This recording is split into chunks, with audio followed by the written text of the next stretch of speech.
Hello, everyone, and welcome to tonight's stream on Carol Quigley's The Anglo-American Establishment. For the first time on this channel, I'm very lucky to be joined by the one and only Semiogogue. How are you, Semiogogue? Very well, sir. Thanks very much for having me on, and I appreciate your patience with getting this organized. I'm glad we're finally able to do this via the stream, as it's a subject of great interest to me. Oh, certainly. I think it's worth just sort of going over a brief history of how I came about to ask you to do this, Semiogogue. So, for the past couple of years, there's been this kind of infrequent debate on Twitter over the nature of what is called the global American empire, or the GAE. And in this sort of debate, there's the two primary combatants are yourself and the academic agent. And as A is not here, I'll try to honestly praise his position. He largely argues that it's called the global American empire because it is dominated by the United States and the broader West, and largely all the other countries in the West, like the European nations and all the Anglosphere, like Canada, Australia, Britain, etc., are all the vassals of the Americans in their world order. And I'll attempt to represent what I think your position is. Ultimately, you argue that's not quite true. The other countries within this empire or global order, so to speak, have a lot more agency and autonomy than you may first meet the eye, and Britain especially has a very chief and important position. Would you say that's a fair assessment of your stance, or would you want to elaborate on that? Yes, that's fair. Although I would say certainly at different times, certainly, like Germany under the Marshall Plan, or many European countries today, they're under more American influence than at previous times. There certainly have been times when the United States has exerted pressure upon Britain. So it's not, I'm not here to say that it's all secretly being run from Britain or anything of that sort. And I want to add certainly that I'm not here to say that the United States isn't and hasn't been a great force for bad things, for evil in the world, in terms of imposing or encouraging at a minimum, and imposing certainly in many cases through color revolution or otherwise, its desires or the desires of its ruling elites upon the world. So that I should be very clear about. This is not an apologia pro United States, in the sense that I'm here to say that it's not really our fault. I fully acknowledge the role that the United States has played intermittently in making all of this worse since at least the period of its entry into World War I. I just think that it is a much more complex picture, and that it's a fairly straightforward thing to look at the world and see in a kind of to see that but there's a timelessness. We're watching history being written now in terms of all sorts of things that have been unfolding before us since prior to the first Trump term, and we're seeing what's left out, and we're seeing what's being lied about. And in my view, we should assume that the past is similar. Why should we assume the past is any different? So in a spirit of timelessness, I would say, contrary to notions of progress, I look at the past based on what I've experienced myself of human affairs in my own life. And it suggests to me that, court history, as it's often called, as written, doesn't cover any number of realities. And we should dig deeper and look at what either happened or is likely to have happened based on what we know about today, based on the way in which we see certain themes carried forward directly from the days of the British Empire and sort of the zenith of British imperial power, leaving aside the question of to what extent it was imperial and how we would define imperial, questions that my friend Apostolic Majesty gets into. But when we look at, for example, General Hastings Ismay, the first general Secretary General of NATO, he stated that the purpose of the alliance, quite famously, he said it was to keep the Russians out, the Americans in, and the Germans down. And, there are questions about whether or not those strategic objectives really serve the United States. But one thing that we can say for certain is that they do serve the British, and they are flatly an extension of British policy of at least a century or more from the time that prior to the time that Ismay was talking about it. So to me, I just look at it and I say, if it walks like a duck and it quacks like a duck, there's no reason we should assume that people who had enormous power for a long period of time and who were used to exercising behind the scenes would suddenly just sort of abdicate and say, it's you win, fair, all's fair in love and war. Go ahead and take the power. We're not going to attempt to cling to it. Well, thank you for that. And that's very interesting, because in the course of the stream, we'll probably get into the Anglo-American establishment's view vis-a-vis Germany and how it does fluctuate over time. But to go back to the narrative I was telling, so obviously as an extension of this debate, you've mentioned you, Academic Agent, and AM did a stream on AM's channel over a year ago called The Legacy of the British Empire, where you hashed this out a bit more, and that was a wonderful stream. If anybody here has not watched that, I recommend you go and do so. And it was obviously, I think in the lead up to that stream, I think you actually shared the Anglo-American Establishment by Quigley, I think on Twitter, as something you were reading for it. And Quigley was somebody I was tangentially aware of. It was mostly because I'm someone who's into a lot of the cyclical historians like Spengler and Toynbee. And Quigley also has his own book on cyclical history, and where he's largely influenced by Toynbee, who is actually also someone who's going to come up in this stream a little bit later on. And when I was looking through Quigley's bibliography, I noticed he's got this magnum opus, Tragedy and Hope, but I've also, of those three books, the one on cyclical history, Tragedy and Hope, it was actually this one, the Anglo-American Establishment, that caught my eye the most, and especially when you mentioned it as important for understanding sort of the British elites of the early 20th century, I thought I had to give this a read. So I got round to it at the end of last year, and all I have to say, I found this is a book I find when I read it, it completely blew my mind. And going back to this sort of this dialectic between you and AA over, what is the nature of the global American empire, or the global Anglo-American empire, as you like to call it. I think when that first started, I was very much on AA side. As time has gone on, I've found myself slowly edging towards your position, and reading this book, honestly, has pretty much put me in the same position as you, if I'm being honest. And I find the whole debate has been quite partisan. It tends to be Americans tend to take your position, while Brits tend to take, AA's position. And so it's quite novel, I suppose, that I'm a Brit who's sort of taking your position. And I just think, well, when you look at the actual truth of what happens, I don't think you can really honestly understand this or come to your conclusion without understanding of the truth and the facts ultimately. And I also want to reiterate something a good mutual friend of ours and Furious Patronage once said, which is that the British Empire is something a lot of British people are very proud of.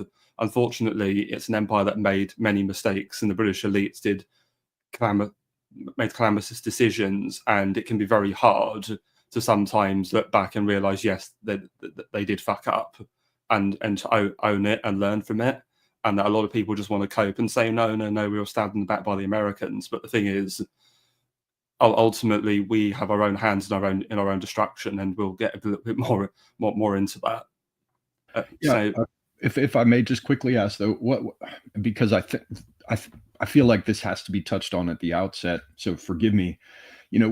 What are your thoughts on calling the people responsible for this Americans or Brits? To some extent, there is this whole idea of a North Atlantic alliance of sorts. There was certainly pressure in the early days of the United States to go one way or another, your Hamiltons versus your Jeffersons. We've certainly got the division in the United States that I talked about a bit on the stream with AM and AA, which, during which I tried to underscore this idea that we have Yankees in the North, and Brits think of all Americans as Yanks. The Yankees in the North are the ones that we call it New England, and these are the people that have long had, well, there has long been a relationship between the elites in the northeastern part of the United States and the elites in Britain, although there was a major divergence after the Civil War, or the war between the states, or the War of Northern Aggression, if you will. That they seem to cleave more closely together, starting with Peabody and Morgan and banking. So when we talk about the Americans did it or the Brits did it, I wonder what your take on that is, because from my perspective, when we're talking about oligarchs, elites who are accustomed, as we'll see with Rhodes, to operating behind the scenes, and sort of subverting governments based on wealth and power and the use of very, very wealthy oligarchs in positions of authority working behind the scenes. It seems difficult to accurately say, although we're going to have to as we talk about this and as we move ahead, just for purposes of easy conversation, it seems difficult to say it's really the Americans did this or the Brits did this. No, I think that's fair, and as something we'll get into, just to briefly summarize, I think essentially what happened is the influence of the Anglo-American establishment. I mean, what I will say is I do think the title of the book is a bit of a misnomer, because during the course of it, Quigley's largely talking about British elites and not really American ones, so some do come up.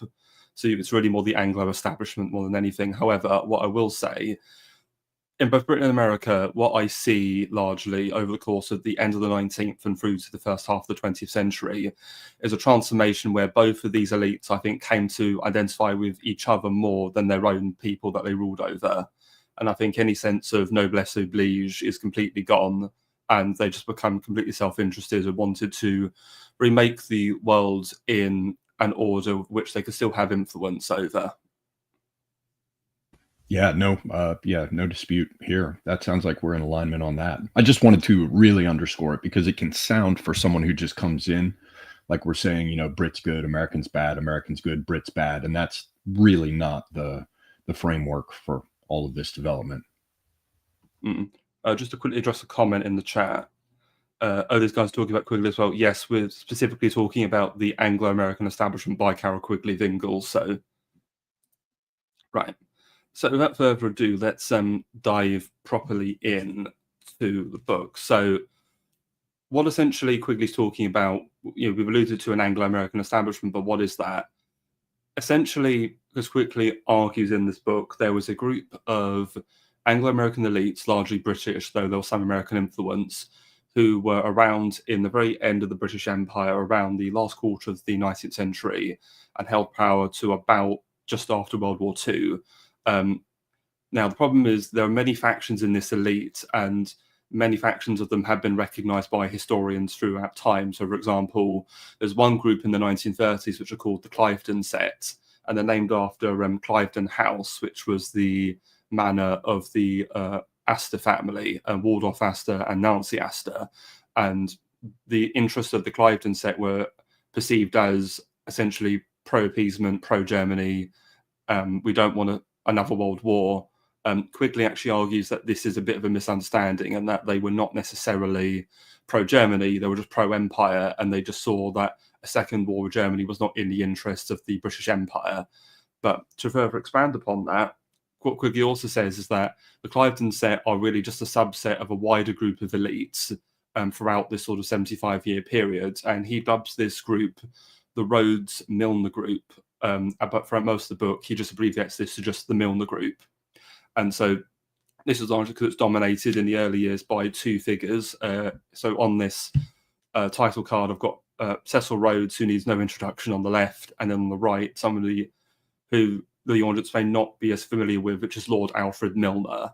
So these are very much the dominant leaders in the early period. But after Milner's death in 1925, this image in the middle I've got with several young men, this is what's known as a Milner's kindergarten. They are a group of younger men who serve under Milner in South Africa and are instrumental in the creation of the Union of South Africa.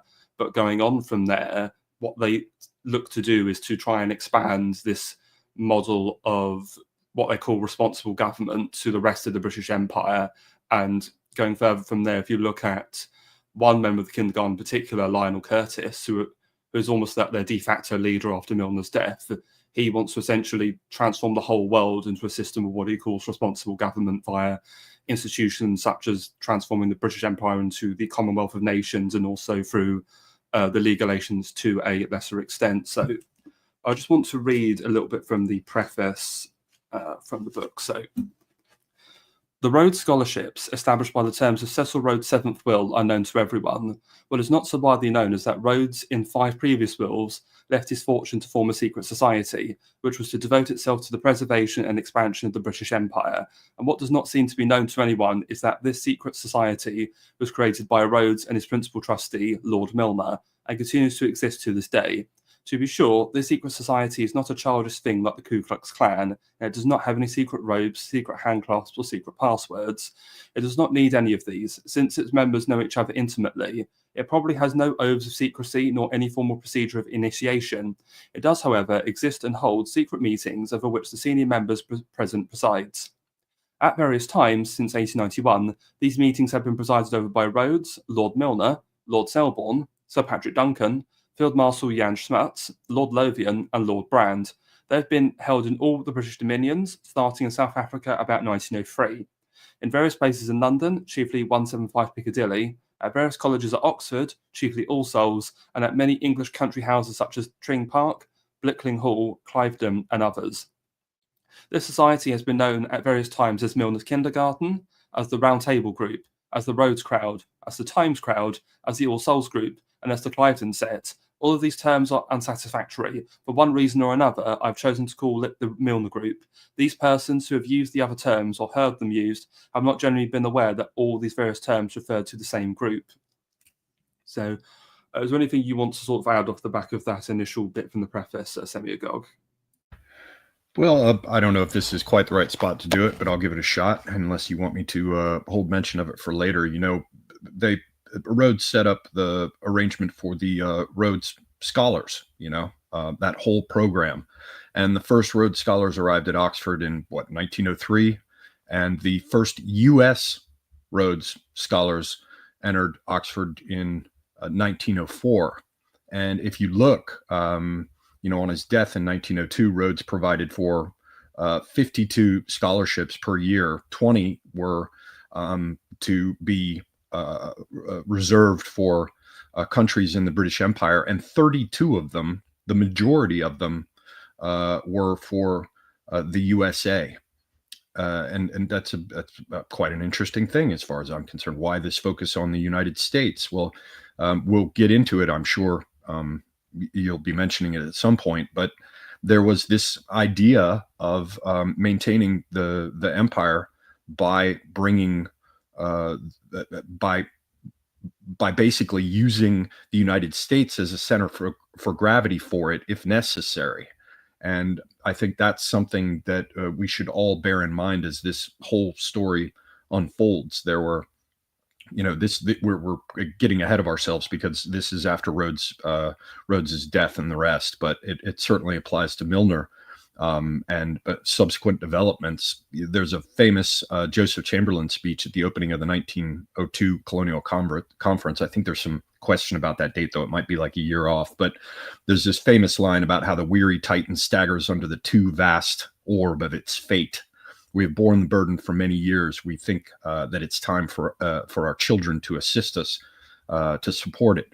And we see this recognition of the importance of the United States and the concern over the loss of the U.S. and the possibility that the U.S. could be a great rival.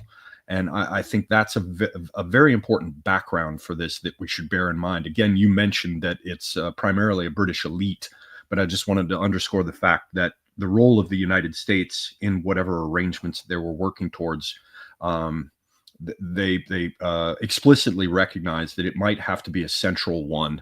And I believe Quigley mentions in the course of it, I have it marked somewhere in the book I have in front of me, that if necessary, Britain can join the United States if required, to keep this thing moving and to continue to go towards their goals. Thank you. That's very relevant, Semiogogue. Yes, the Rhodes scholarships are very important. And another quote Quigley makes later is, because you've got these ideas like Rhodes and Milner especially, were actually hoping that the influence over the United States might be a way to formally integrate them back into the British Empire without a direct war, which I think seems rather fanciful. But what I find interesting is a quote Quigley shares later is, with all the intake of all these American Rhodes scholars, is the Milner group was sort of hoping that by educating all these Americans at British universities, they would create like a ideological loyalty to Britain as like a mother country.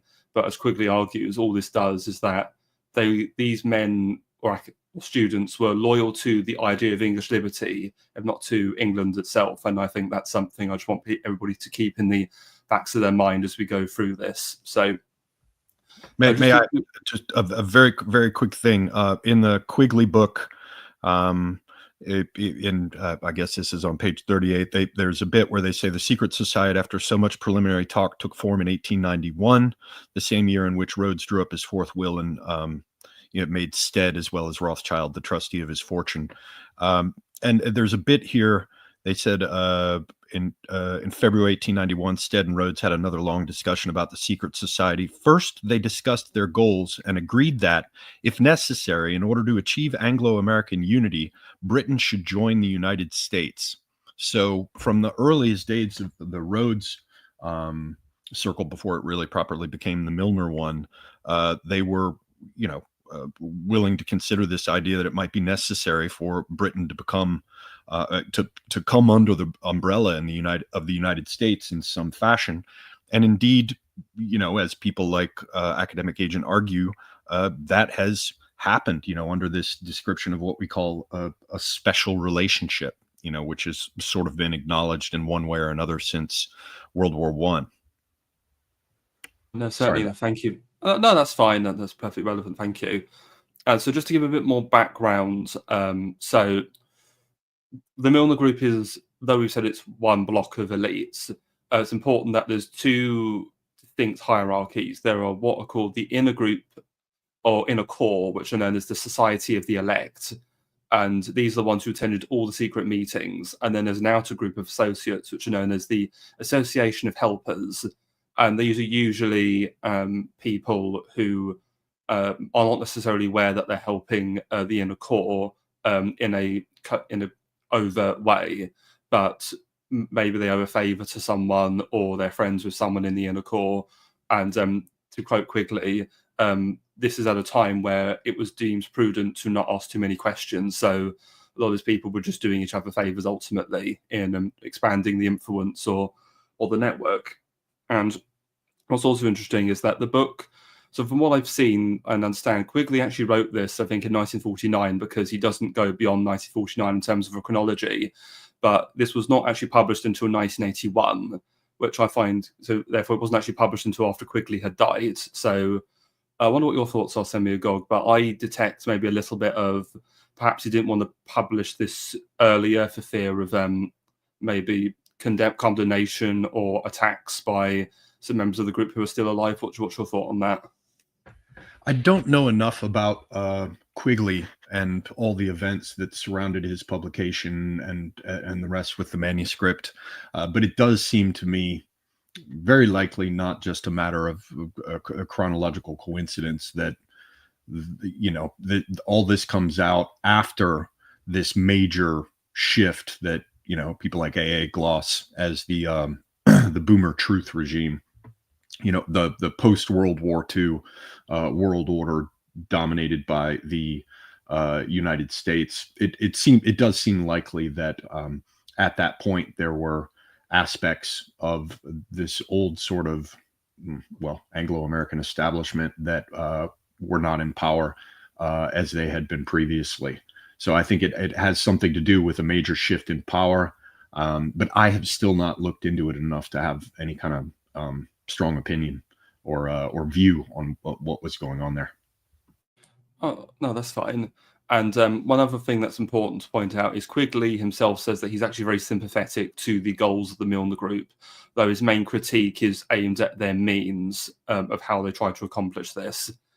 And so, yeah, and I guess we should also tell everyone that Quigley bases a lot of what he talks about in the book on apparently, as he claims, access to records held by a member or members of this organization that he was allowed to review in order to produce this work. And one of the great sort of snubs that people who don't like the book or its conclusions or views or whatever that they come in with is they like to say that it doesn't have any citations, and that's not true. All sorts of things are matters of historical record that are brought up. There are just certain things that Quigley claims in the course of this work that you just have to take as true or reject as false, but without being able to refer to original documents. But that's a very different thing from saying that the book doesn't have references, because there are all sorts of things in the book that are quoted from historical documents. Certainly, I mean, Lord Milner gave many speeches, and almost all his speeches were published and are completely free online. So if you want to go and read some of Lord Milner's speeches to see what he actually believed, you can, and you can see it concurs with some of the observations made by Quigley in the book. So, so in terms of the foundation of this, so the original core members you have in 1891, as you mentioned, is where the foundation begins. So we have Cecil Rhodes as the leader, and then we have three deputies. They are Alfred Milner, W.T. Stead, and Reginald Brett. So Cecil Rhodes, again, this famous sort of mining magnate in South Africa, serving as the Prime Minister of the Cape Colony in the 1890s, founder of the British South Africa Company, founder of Rhodesia. So again, this great colonial and great man in the British Empire. And now coming to these other three men, now they're all very interesting in their own right. So Alfred Milner was a member of the British aristocracy. He actually was educated in Germany in his youth before becoming involved in the British colonial elite. So his career is largely tied to a fellow called Lord Gushon, and also to Lord Cromer, who was the British High Commissioner in Egypt. So Milner actually starts his career as serving as a finance minister in Egypt in the 1880s and 1890s before serving under Gushon, where he then serves at the Board of Inland Revenue. And later on, what happens is because Joseph Chamberlain, who you mentioned there, Milner becomes very close to Chamberlain, and when Chamberlain becomes the Colonial Secretary in 1895, Milner works in the Colonial Office under him, and later it's on Chamberlain's recommendation that Milner becomes the High Commissioner for South Africa. But just to discuss the other two figures we've got here. So W.T. Stead, he's an interesting figure. He was the deputy editor and later the editor of the Pall Mall Gazette, which was an important London newspaper in the 1880s and 1890s. He was quite a moralizer because there was an act that was passed, I think it was in 1885, which is known as the Stead Act, and it reformed a lot of the sexual crimes on the book. So, for example, it's the law that Oscar Wilde was actually convicted under.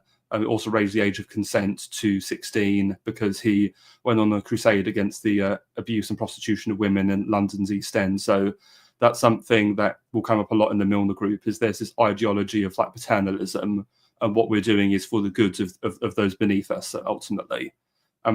Lastly, the person on the right, Reginald Brett. So he's very much viewed as a bit of a grey eminence behind the royal family because he has a lot of connections with the royals. So he's the one who actually organises both Queen Victoria's Golden and Diamond Jubilees, the Queen's funeral, as well as the coronation of Edward VII. So we can see here at the very foundation of the Milner Group, you've got this very eclectic cast of characters from different parts of the British sort of society and establishment. And I just want to read another little bit from Quigley. So This organisation has been able to conceal its existence quite successfully, and many of its most influential members, satisfied to possess the reality rather than the appearance of power, are unknown even to those close students of British history. This is the more surprising when we learn that one of the chief methods by which the group works has been through propaganda. It plotted the Jameson Raid of 1895. It caused the Boer War of 1899 to 1902. It set up and controls the Rhodes Trust. It created the Union of South Africa in 1906 to 1910. It established the South African periodical The State in 1908. It founded the British Empire periodical The Round Table in 1910, and this remains the mouthpiece of the group. It's been the most powerful single influence in All Souls, Balliol, and New Colleges at Oxford for more than a generation. It has controlled the Times for more than 50 years, with the exception of the 3 years 1919 to 1922. It publicised the idea of and the name British Commonwealth of Nations in the period of 1908 to 1918. It was the chief influence in Lloyd George's war administration in 1917 to 19, and dominated the British delegation to the Peace Conference of 1919. It had a great deal to do with the formation and management of the League of Nations and of the system of mandates. It founded the Royal Institute of International Affairs in 1919 and still controls it. It was one of the chief influences on British policy towards Ireland, Palestine, and India in the period 1917 to 45. It was also a very important influence on the policy of appeasement of Germany during the years 1920 to 40, and it controlled and still controls to a very considerable extent the sources and writings of the history of British imperial and foreign policy since the Boer War. So we can really see that how pervasive their influence would be over the course of the events of the first half of the 20th century. Was there anything you wanted to add in relation to any of that or any of the figures I've just brought up there? Nothing specific to the figures, but it's important for everyone who has any interest in this subject to understand that, even from the days of the Cecil block, which is sort of discussed as a sort of a predecessor to the developments with Rhodes and Milner, the focus was on members of this block being in positions of power, shielded as much as possible from public attention. So one of the major focuses of doing all of this was to operate, yes, in plain sight, but not to advertise anything, and to operate through sort of informal mechanisms of governance, rather than explicitly through government structures in a way that would hold them accountable to, the machinery of government and to voters or whatever. And of course, we see that continued today in the operation of people like Soros or arguably Musk, certainly people like Gates, where we see these powerful oligarchs doing their things. There's one other thing I wanted to underscore, which is the focus on recruiting from academic institutions as a sort of a filter to, in a preliminary way, determine who has the most talent for operating within those institutional organizations, who would make the best administrator, these sorts of things. We still see that today, of course, with places like Oxford and Cambridge, certainly Yale and Harvard, and the way in which the elites who are going to be expected to govern come up through these institutions with the indoctrination that the elites want them to have in order to make them fit and suitable administrators. So here I'm just trying to draw a parallel to the way things have continued to this day. We still do the precisely the same sorts of things. We're just not so much looking for competent imperial administrators who are really great at what they do. We've just shifted the focus much more to ideological conformity, to our great expense and harm, I imagine. No, thank you for that. And something important also to underscore is you mentioned the idea of operating in secrecy or acting subtly. Well, I mentioned Stead there because Milner, also part of his career, actually did spend time working for the Pall Mall Gazette, and that's how he met W.T. Stead. And the control and influence of journalistic institutions are very important because, as mentioned there by Quigley in the book, they pretty much controlled the Times newspaper for most of the period from around the time of World War One up until around the end of World War Two, through having, because one of the members of the kindergarten, Geoffrey Dawson, was the editor for pretty much most of that period. So, and of course, you have the Round Table and Chatham House, the Royal Institute of International Affairs. And the reason it's important to capture these institutions is these publications are for an elite audience. So the goal, again, going back to AA's populist delusion, society's broken into elites and the people. All of these publications are not for mass consumption. They are for an elite audience in order to try and persuade or bring over certain aspects of the elite to your position and worldview to implement what you want to achieve.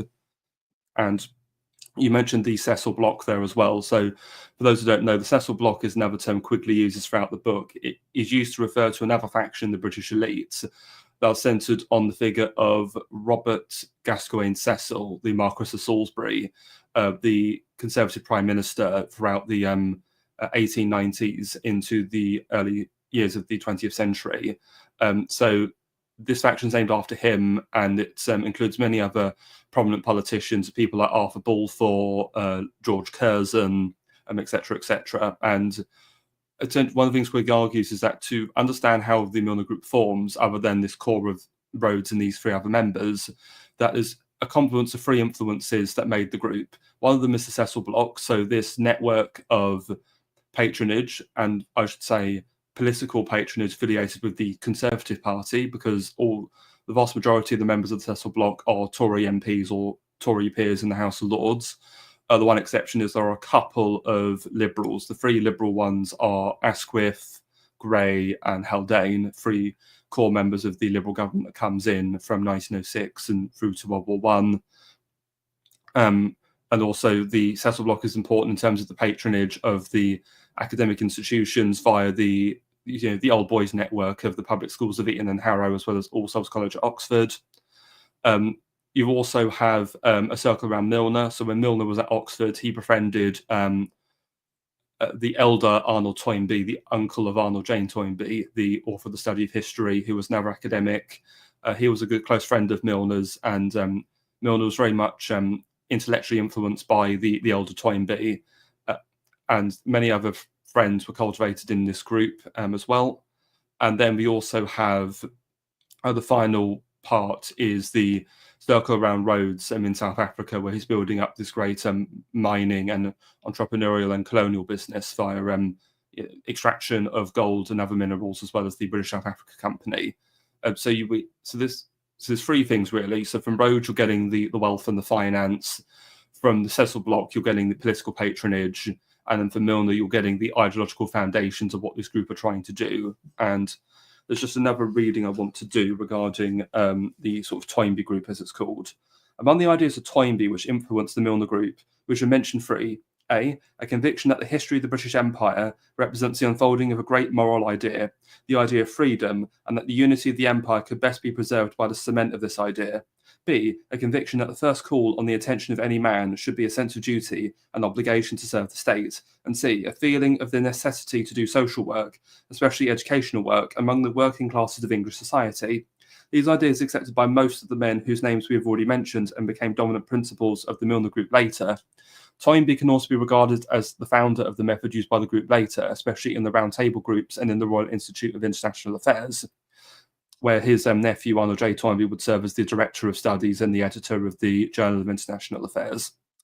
As described by Benjamin Jowett, Master of Balliol, in his preface to the 1884 edition of Toynbee's Lectures on the Industrial Revolution, this method was as follows. He would gather his friends around him, they would form an organisation, they would work on quietly for some time, some at Oxford, some in London. They would prepare themselves in different parts of the subject until they were ready to strike in public. In a prefatory note to the same edition, Toynbee's widow wrote, "The whole has been revised by the friend who shared my husband's entire intellectual life, Mr. Alfred Milner, without whose help the volume would have been far more imperfect than it is, but whose friendship was too close and tended to allow now of a word of thanks. After Milner published his Reminiscence of Arnold Toynbee, it was reprinted in subsequent editions of the Industrial Revolution as a memoir, replacing Jowett's. After leaving Oxford in 1877, Milner studied law for several years, but continued to remain in close contact with his friends through a club organised by Toynbee.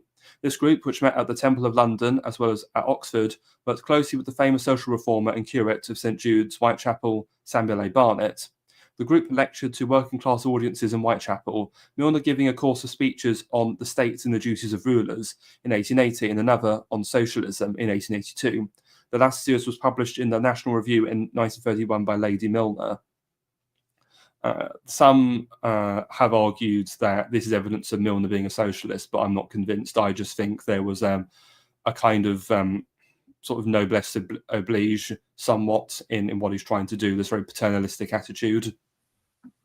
Well, there is a bit, and I quoted it, I think, in the other stream with AM and AA. I'm sure you read it, but it's worth pointing out. It's Milner speaking, I believe, in support of one Amory, who was running for office at the time. And it says on the 17th of December, 1906, for example, Milner spoke at Wolverhampton as follows: "Not only am I an imperialist of the deepest dye, and imperialism, you know, is out of fashion, but I actually believe in universal military training. I am a tariff reformer and one of a somewhat pronounced type.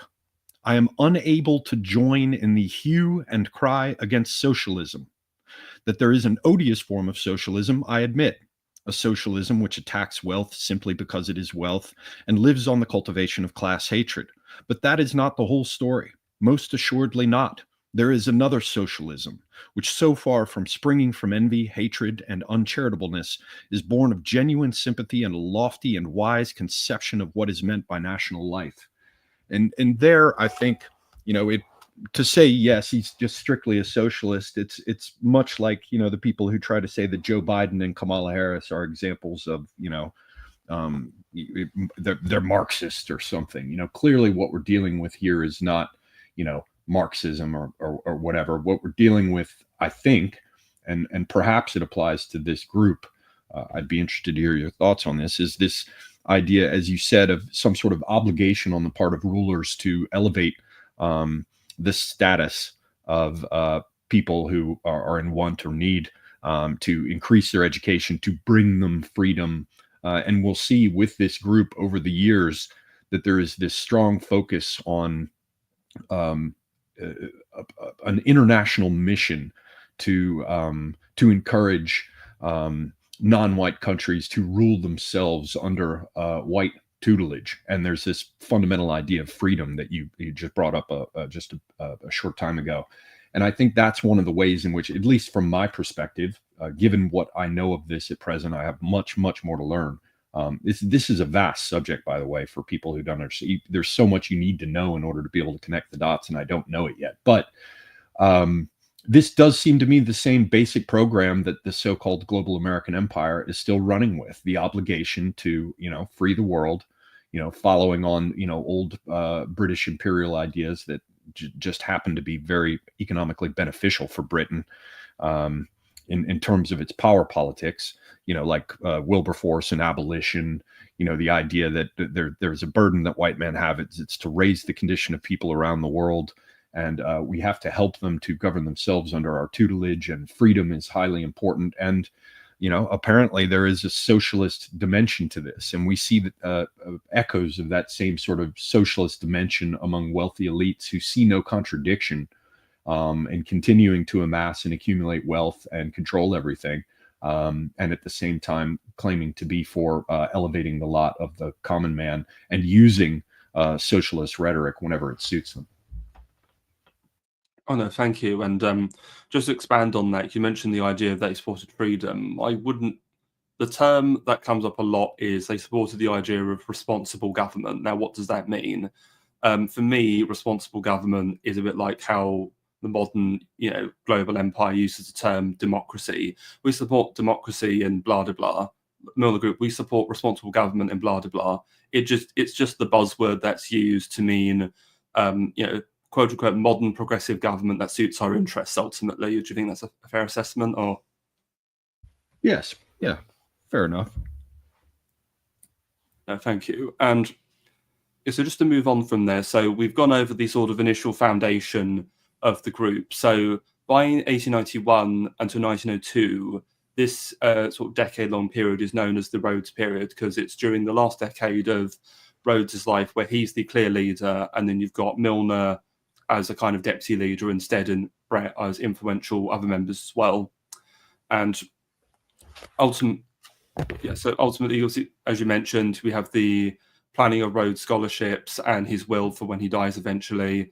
But what they do is when they come together in this initial meeting, they come up with what's going to be the structure of the society. So the structure is as follows. General, Rhodes, Junta. Sorry, so the general is Rhodes. There's a Junta of 3, which is Stead, Brett, and Milner. Circle of Initiates, Cardinal Manning, General Booth, Little Johnson, Harry H. Johnston, Albert Grey, Earl Grey, and Arthur Balfour. Going back to Cecil Bloch, Arthur Balfour is actually the nephew of Robert Cecil, the Marquess of Salisbury, and would succeed him as Prime Minister in 1902, and later go on to be Foreign Secretary. And then Association of Helpers, a college under John H. Seeley to be established to train people in the English-speaking idea. Now, Seeley doesn't really come up again in this book, but he's a fascinating character for one reason alone. So he was an academic who wrote an essay in the 1880s titled The Expansion of England, where he's reflecting on the history and nature of the expansion of the British Empire. And he's very critical because he feels that there's been no logic or strategy. And he goes on, and the exact words he uses are, the British Empire has been acquired in a fit of absence of mind. And essentially because you've got this empire where you've got dominions in Canada, and well, not Canada certainly, but later you get Australia, New Zealand, and South Africa. You've then got, obviously in India, you've got a colonial government, which is half ruled by the British and the other half ruled by these various princely states in like a patron-client sort of protectorate relationship. In Africa, you've got obviously South Africa and Rhodesia, which are these sort of settler colonies. You've then got other protectorates, various tribal groups in the middle. The British Empire is this big hodgepodge, and AM did elaborate on this in that stream you did. But so ultimately, what Seeley wants ultimately is a kind of imperial reorganization where the empire is given a new logical structure. And this is ultimately very influential on the Milner group, because ultimately what Rhodes and Milner want to do is they almost want to create like a rational structure for the British Empire. And ultimately you see this with these ideas of responsible government, and this is ultimately what they would push later on. So I mentioned Stead earlier. Well, despite his involvement and the connections with Milner, he does fall out with Rhodes in the 1890s, and it ends up, Rhodes removes him from the trusteeship of his will, and Milner just kind of completely ghosts him and won't talk to him anymore. So he's out pretty shortly afterwards. Brett's still influential. And ultimately, in 1899 through to 1902, you have the Second Anglo-Boer War. So at this time, Milner is the High Commissioner for South Africa, and Rhodes is still alive, though he's nearing the end of his life. The British are hoping for a very quick victory. However, this does not happen, and the war drags on for 31 months. They finally are able to achieve victory after using concentration camps to break the will of the Boer guerrilla fighters. And what ends up happening is once the Boer republics of the Orange Free State and the Transvaal or South Africa Republic are annexed, Milner becomes the governor of these new conquered Boer territories. And it's from this point that we get Milner's kindergarten. So as I've alluded to before, Milner's kindergarten are this cadre of young men. So they're men in like their 20s and 30s. And Milner brings them in to help govern South Africa and administer.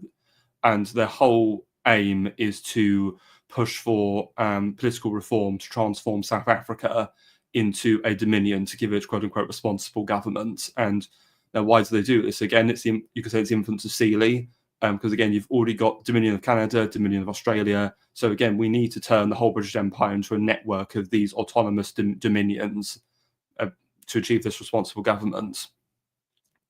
And is there anything you want to add before I continue, or? Just very quickly, it's important to understand, the background of the Jameson raid. People from South Africa will know about it, but it's important, I think, to underscore that in pursuit of these goals that you just outlined, responsible governance and all the rest, they were perfectly willing to lie in the press. There was that famous Miss Shaw who put together all sorts of fraudulent stuff that was published in the Times about what was happening there in the conflict with the Boers.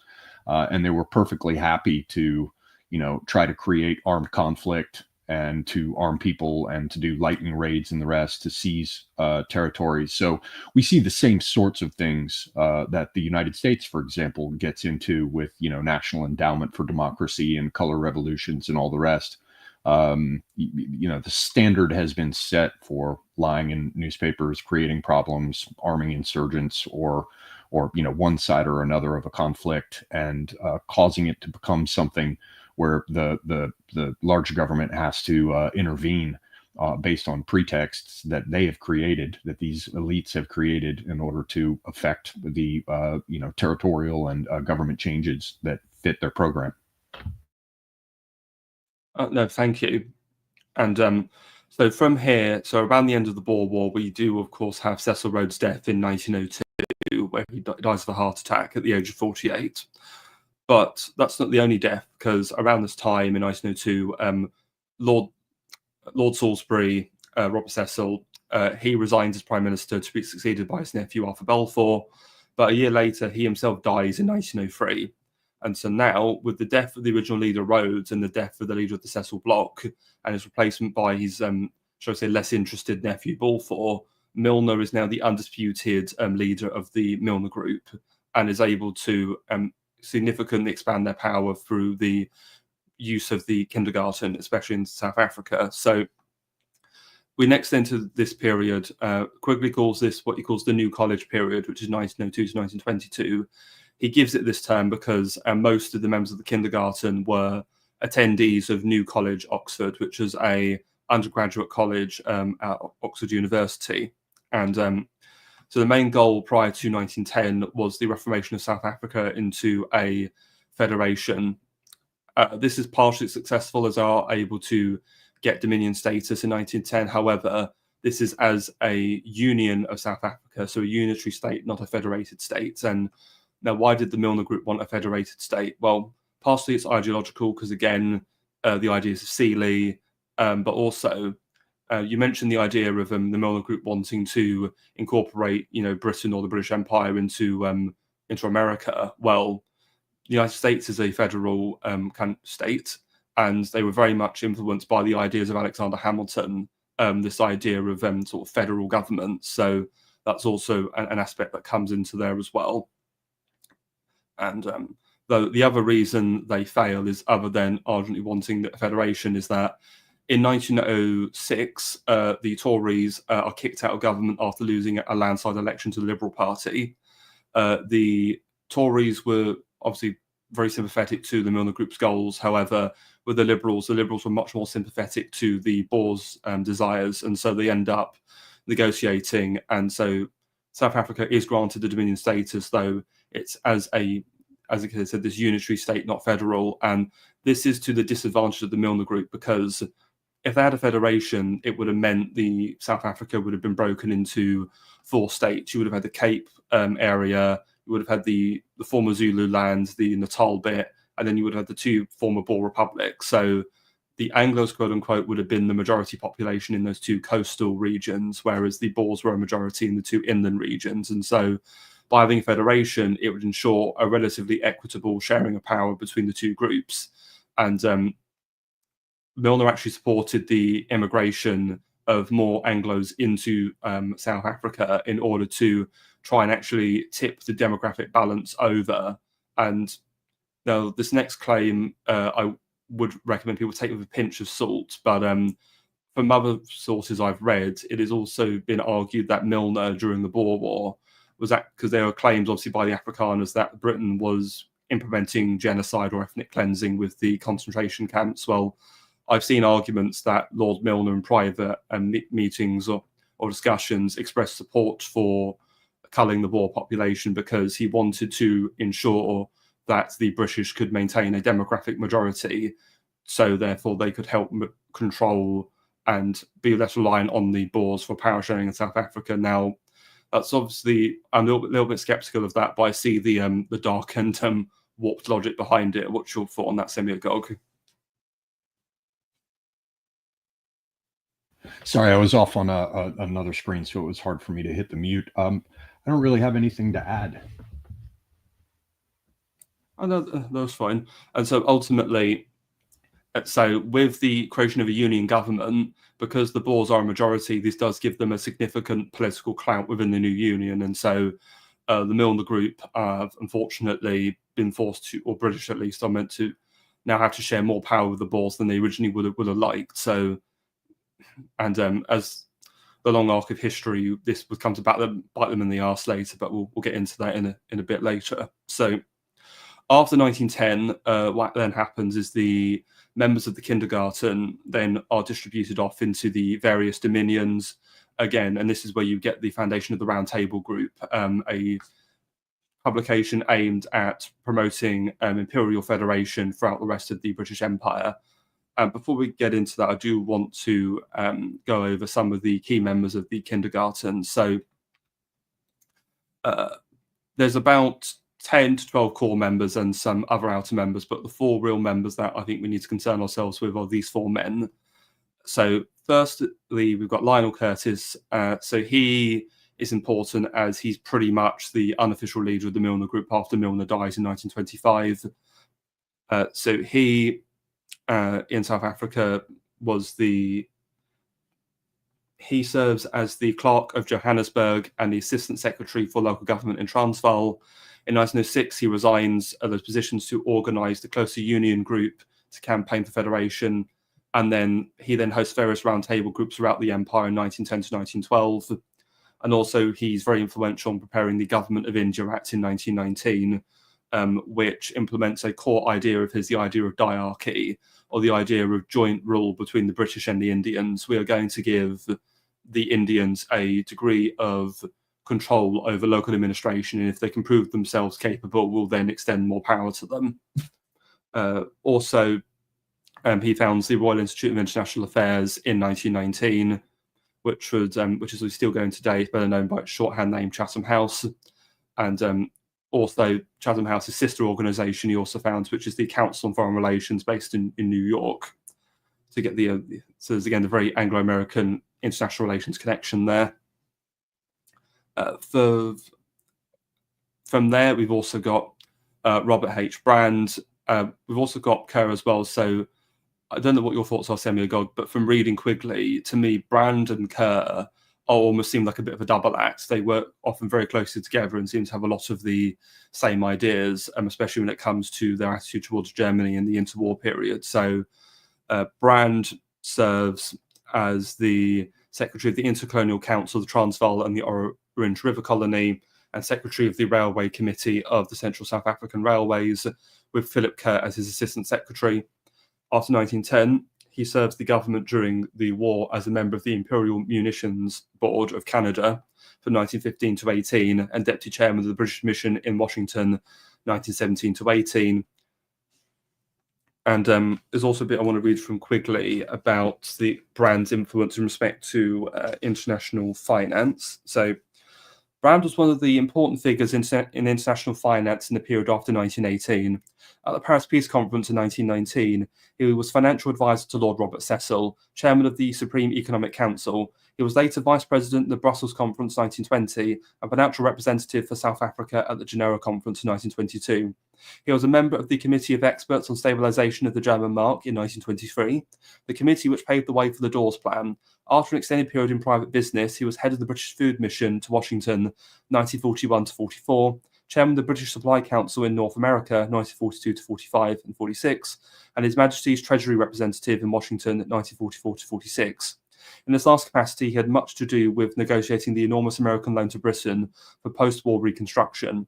During the years 1942 to 44, Brand put in his own place as managing director of Lazard Brothers his nephew Thomas Henry Brand, son of Viscount Hampden, and when Brand left Lazard in 1944, he brought the same nephew to Washington as chief executive officer on the British side of the Combined Production and Resources Board, and later, 1945, as chairman of the Official Committee on Supplies for Liberated Areas.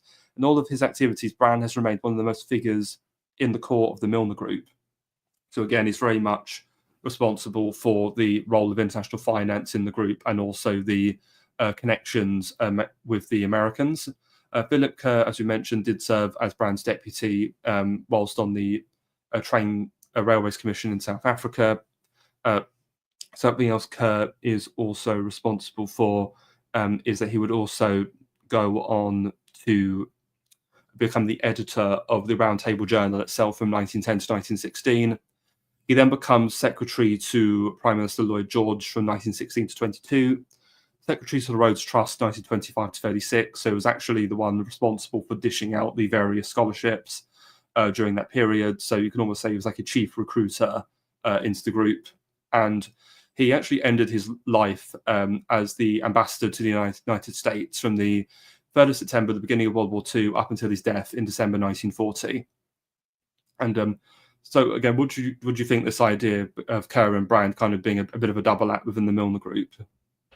I just don't know enough about the two of them. I focused more on Curtis when I was going through it. I'm sure you noticed, but for people who haven't read this book by Quigley, it's a lot of it is just a sort of relentless sequence of facts, which makes it difficult at times to sort of put together a narrative picture. So I couldn't really comment on Brand and Kerr and if and how they overlapped, but I did note, and it's interesting for this group, not Brand here, but there's a bit in the round table here. They're talking about Milner and Kerr and Curtis, and they're talking about potential ways that the empire can be reformed or reorganized or arranged to deal with the challenges it was facing.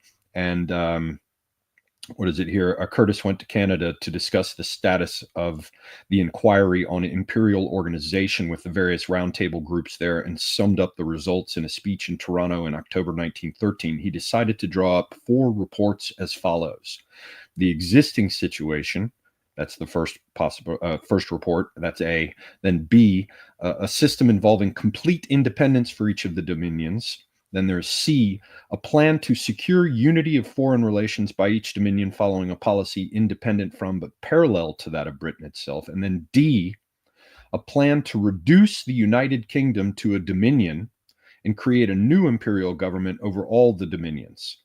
And I just think that's very interesting, because and then this apparently, that last one of reducing the United Kingdom to a dominion to create a new imperial government over all the dominions, that apparently is what Curtis himself wanted, and he wrote that report himself and allowed supporters of each of the other 3 to write theirs. And so here we see during this phase with these people in power, early phase of this, with people like Curtis, there was much that went on afterwards. But we see this idea of, well, maybe Britain isn't the center of it, and we reduce it to a dominion. Again, there's this that echoes for me this idea of Britain, if necessary, in the early Rhodes discussions, Britain could be absorbed in some way by the U.S. And whenever I see things like this, I find it very interesting, because we've got the Five Eyes arrangement, and we've got this sort of unspoken government behind the scenes of intelligence services, where the real decisions about who stays and who goes get made. And we also see this situation where it looked like the United States elites with their Anglosphere allies were sort of making a play to capture all under heaven, so to speak. And it looks as though that has failed in the face of what gets called multipolarity. And so to some extent, it's almost as though there's a fallback position for the US in this case, which I think explains what happened with Brexit and Trump happening around the same time, which is to sort of relink the Anglosphere countries and the Five Eyes and all the rest. You hear about things like Tanzuk, and the rest, to fall back on sort of the Anglosphere as a powerful position, having failed to establish the elites in the United States exercising U.S. power as the sole global hegemon, as they like to say. So I can't really add anything on Brandon Kerr, but during this period, we're seeing discussions that, to my mind, are highly suggestive of, in one way or another, of what subsequently came to pass, which is that that Britain has superficially, at least, come under the control of the United States within its sphere of influence, and And my hypothesis is that elites from both Britain and the United States and others that have sort of that are more could be more described as stateless elites. People like Musk, whose mother was Canadian and whose father was South African, but of British, not of Boer origin. There was a question earlier from Caravaggio saying Quigley's writings make perfect sense for the time, but who could be said to be the British equivalent of a Soros today? They don't exist outside of maybe one infamous family. Well, here you have a Musk who is sort of a product of the empire, of the decentralized empire. A British surname, a British parent who's apparently like a market grocer and who goes to South Africa and gives birth to Errol Musk, I believe, if I'm not skipping a generation there. And then Errol Musk marries his wife May, who's Canadian, and now Musk, is getting heavily involved in British politics from abroad, Canadian and British descent, but now in the United States, the world's wealthiest man and deeply tied to the military-industrial complex. I mean, to answer Caravaggio's question, Musk is someone who comes to mind. And here you have a South African who is, working behind the scenes to, it looks like to me, to reestablish the United States as a center of gravity for the Anglosphere as a fallback position in the face of the failure to seize it all, and be confronted by multipolarity. Sorry, that was a very long answer, but or not even an answer, a long digression because I couldn't answer your central question. Oh no, that's fine. That's absolutely fascinating. I actually thought Musk was a Boer heritage, so it's fascinating to know he's actually got British heritage, at least on his father's side as well, because I just thought it was the mother's side. So, well, I just tracked it back with Grok. I should add, where I was asking about it. He's born in South Africa. He's lived in Canada and the United States. He does have some business ties to the UK. I asked, were Musk's parents British? They say no. His mother, May Musk, is Canadian, born in Saskatchewan. His father, Errol Musk, was born in Pretoria. Then, I said, where are Errol Musk's parents from? He said they're from South Africa. Walter Henry James Musk, which certainly sounds British, and his mother, Cora Amelia Robinson, were both born in South Africa. And then I said, where were Henry James Musk's parents from? And they said they're from England. Harry Musk and Lucy Frances Champion, both born in England. That doesn't sound Boer. So I might be wrong, but that's what Grok spits up.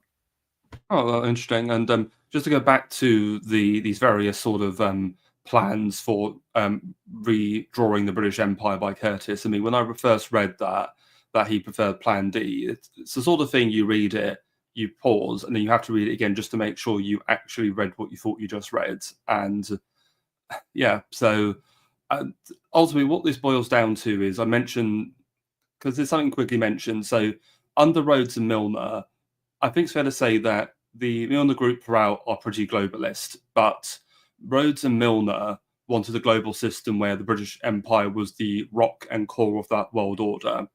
Lionel Curtis wanted a global system that the British Empire would be subsumed into, fundamentally. So again, it's all just going to be dissolved in this grand, global system of responsible government. And you might think it's a strong term, but I basically think he's a traitor, to be honest. So. Well, I'm not being British. I don't know what to say, but certainly if I were British, that would be, the idea that you would remove, like intentionally through this grand global program, remove sovereignty from your nation, and place it elsewhere in some abstract overarching system. That would feel like a betrayal. And it certainly feels like what we've been dealing with in the United States in terms of finding out, the tax chattels can fund this, and the United States military can be deployed as a policeman. But likewise, it seems as though sovereignty was being removed from the U.S. as well. No, that is fair.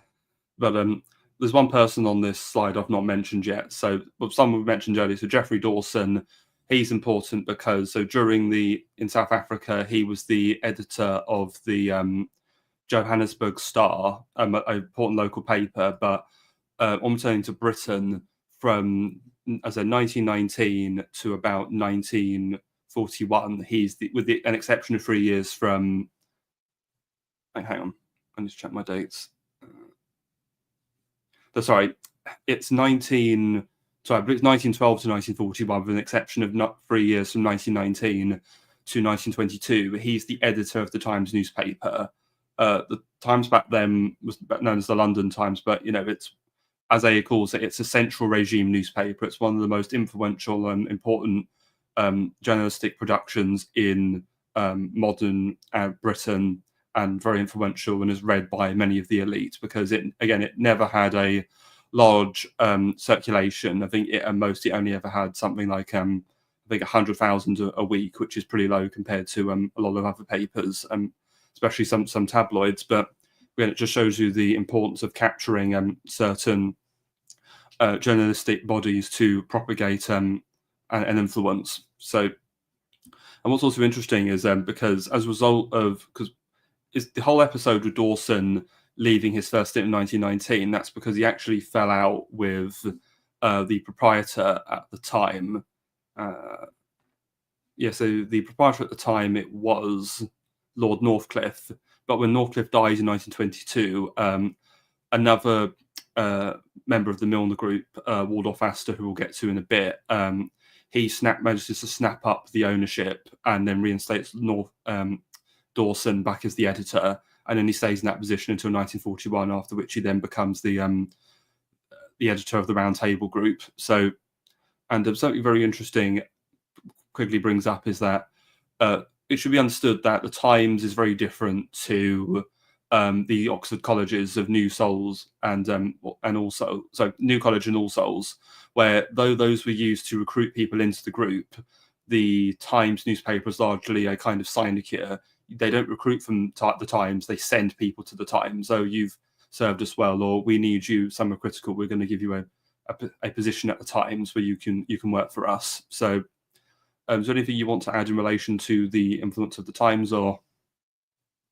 No, just the focus on newspapers and journalistic manipulation, as it were, in general, and how the Milner Group and later others, such as the guys we see on screen, focused on that strategy, and how we saw it with the Jameson raid, and Mrs. Shaw, who was involved in agitating for it in the press, and the way in which we see that continue around the world. Certainly, I mean, look at all the problems we have. Saying you think you hate journalists enough, but you don't. We see the same sorts of things happening. So I'm sorry I keep coming back to this, because you're trying to work your way through an exposition of the book, which is the sort of the promise of this episode. But for my part, I keep coming back to this continuity, as I see it, between across the efforts of British oligarchs and elites to shape events in the world. And the United States as a sort of inheritor of this process. Again, my hypothesis is some of the same people, or descendants, ideological descendants, if nothing else, of the same people today, are doing the same sorts of things. No, certainly, and thank you. And so before we get into the Great War and the Milner's role in that, I think it's worth going over some other important members that joined the group that weren't part of the kindergarten. So we've been talking about South Africa, so how can we not mention Jan Smuts? So there's actually quite a lengthy section from the book I do want to read on Smuts, because I find Quigley's assessment of Smuts and what his game is just incredible. So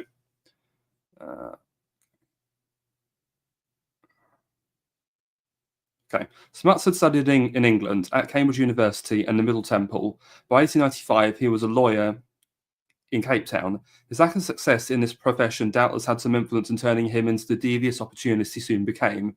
But throughout his opportunism, he clung to that ideal which shared with Rhodes and Milner, the ideal of a united South Africa.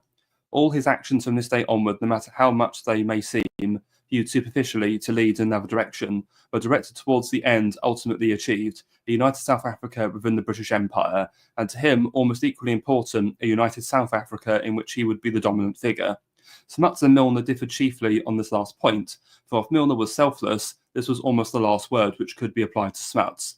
Otherwise, the two seemed very similar in their desires for a united South Africa and later a united British Empire, and the extraordinarily similar in their old austerity, impersonal intellectualism and driving discipline, applied to self even more than to others. In spite of their similar goals for the empire, Smuts and Milner were not close friends. Perhaps such similar personalities could not be expected to find mutual agreement, but the divergence probably rests rather on the one characteristic in their personalities where they most obviously differed.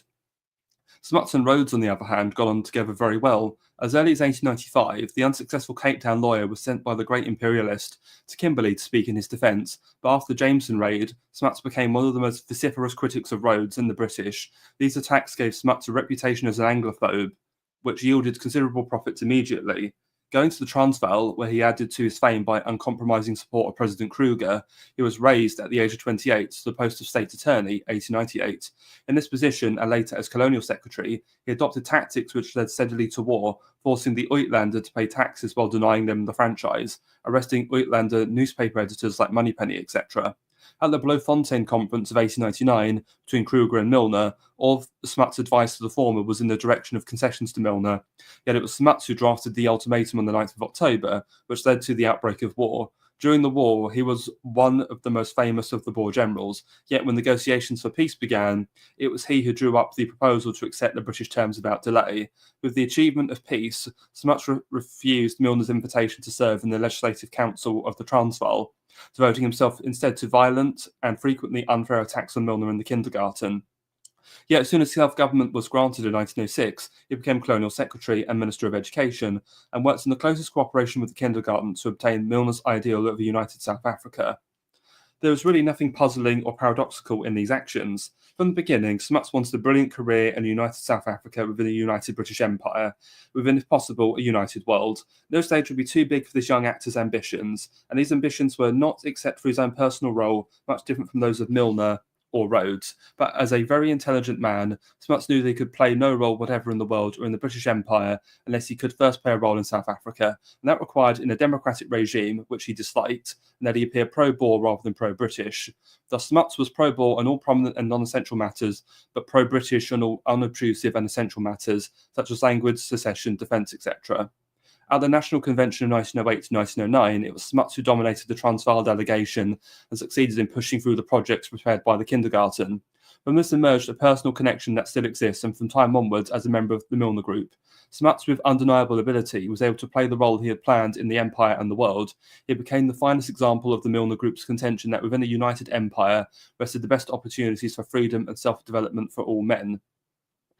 In the new government formed after the creation of the Union of South Africa, Smuts held 3 out of the 9 portfolios: Mines, Defence and Interior. In 1912, he gave up 2 of these, Mines and Interior, in exchange for the portfolio of Finance, which he held until the outbreak of war. As Minister of Defence 1910 to 20 and Prime Minister 1919 to 24, he commanded the British forces in East Africa 1916 to 17 and was the South African representative and one of the chief members of the Imperial War Cabinet 1917 to 18. At the peace conference at Paris, he was a plenipotentiary and played a very important role behind the scenes in cooperation with other members of the Milner Group. In 1921, he went on a secret mission to Ireland and arranged for an armistice and open negotiations between Lloyd George and the Irish leaders. In the period following the war, his influence in South African politics declined, but he continued to play an important role within the Milner Group and in those matters, such as the Empire, in which the group was most concerned. With the approach of the Second World War, he again came to prominence in political affairs. He was Minister of Justice until the war began, 1933 to 39, and then became Prime Minister, holding the portfolios of External Affairs and Defence, 1939 to 48. Throughout his political life, his chief lieutenant was Patrick Duncan, whom he inherited directly from Milner. And Duncan was another member of the kindergarten. He's best known for, around the time that Smuts was Prime Minister, he actually served as the Governor General of South Africa. And there's just something really fascinating about a man like Smuts. Again, as you can see from that passage, no real loyalty to either side, just entirely self-serving. And I just can't help but draw some comparisons between Smuts and the sorts of people who, form, the membership of the Tony Blair Institute of like Global Affairs, because what does Blair do? He just recruits all these like former prime ministers and statesmen for various European countries. Like, to them, it's like a step up on the ladder for them. And to me, Smuts just seems like an older incarnation of the same archetype. What do you think of that, Semiogogue? Well, in my view, I think the best way to, and I'm not in any sense, deeply knowledgeable about Smuts, but from what I've read of him and also from what I've heard from South African friends, it would seem fair to view him as an early form of containment. He literally was, operated down there to raise his own standing among the members of this disaffected and arguably abused population, in order to, gain credit with them by throwing them red meat, complaining about British manipulations and the rest. And then as soon as, affairs unfolded in the way that he had foreseen, he is rewarded by these very same people. And it's also important, vis-a-vis the bit about Curtis talking about, wishing to see a new system that Britain just becomes a part of. Smuts was the one, not Wilson. Smuts was the major architect, presumably under direction from many of these people under discussion here. He was the main architect of the League of Nations, which was supposed to be a global system of government. So I think there's the vague outlines of a picture here of Smuts being containment, working for these people, and then British powers sort of passed the Smuts proposal over to Wilson, who then went forward with it. No, certainly. Thank you for that. But no, Smuts does play a very core role, and he'll come up again later. So the next juror we have is Leopold Amery, and Amery is interesting because he's someone Quigley claims Milner very much grooms Amery as a kind of like a political successor to him. So it's interesting that it's really Curtis and not Amery who actually becomes the leader of the Milner group after Milner's death, though Amery's certainly very important, I think, in many affairs of the British government. And during the Boer War, he actually serves as the South Africa correspondent for the Times, and later on he would then serve in various positions in the War Cabinet in World War One, and in those, especially in the interwar and World War Two. So 1924 to 29, he's the Secretary of State for the Colonies, which again, that's a cabinet position that the Milner Group very much seek after. Many members of the Milner Group would be Secretary of State for the Colonies throughout its history. Then again, Amery later on becomes the Secretary of State for India from 1940 to 45 in Churchill's war government. And again, that's another position the Milner Group seek after. The relationship with India was key, and we'll get into that in a bit. But what's also interesting is Amery, being of a Jewish ethnicity, he's one of the key nodes of sort of Zionist influence within the Milner Group, because especially when it comes to Palestine, he very much took the pro-Jewish side of things, and understandably, he would be one of the chief Milner Group critics of the policy of appeasement in the late 30s. From there, the other two people I've got on this list are Alfred Zimmern and Reginald Coupland. So both of these men are academics, and again, you can largely see them fulfilling a role like the elder Toynbee fulfilled in earlier years, essentially as fulfilling a kind of ideological basis for what the Milner Group are trying to do. So Zimmern was a professor at New College, Oxford. He actually went to New College along with other members of the kindergarten, so was in the same class as them, and a lot of his ideas very much influenced them. So there's one key book he wrote in 1911 called The Greek Commonwealth, and in this book he very much talks about the history of ancient Athens and the Athenian Ark or Athenian Empire, and he believes that the Delian League or Athenian Empire could serve as a model from which the British Empire could base itself upon. And so, just for those who aren't aware, so I find this fascinating because the Delian League. So essentially, why is the Delian League formed? Well, Athens and many other Greek states formed the Delian League as a common defense against the threat from the Achaemenid Empire. But as time goes on, you start to see this term creeping from historians about an Athenian Empire, where the treasury of the League is moved from Delos, hence Delian League, to Athens itself. And so this idea that this equal federation of partners develops into a rather hierarchical relationship between Athens lording over these other Greek city-states.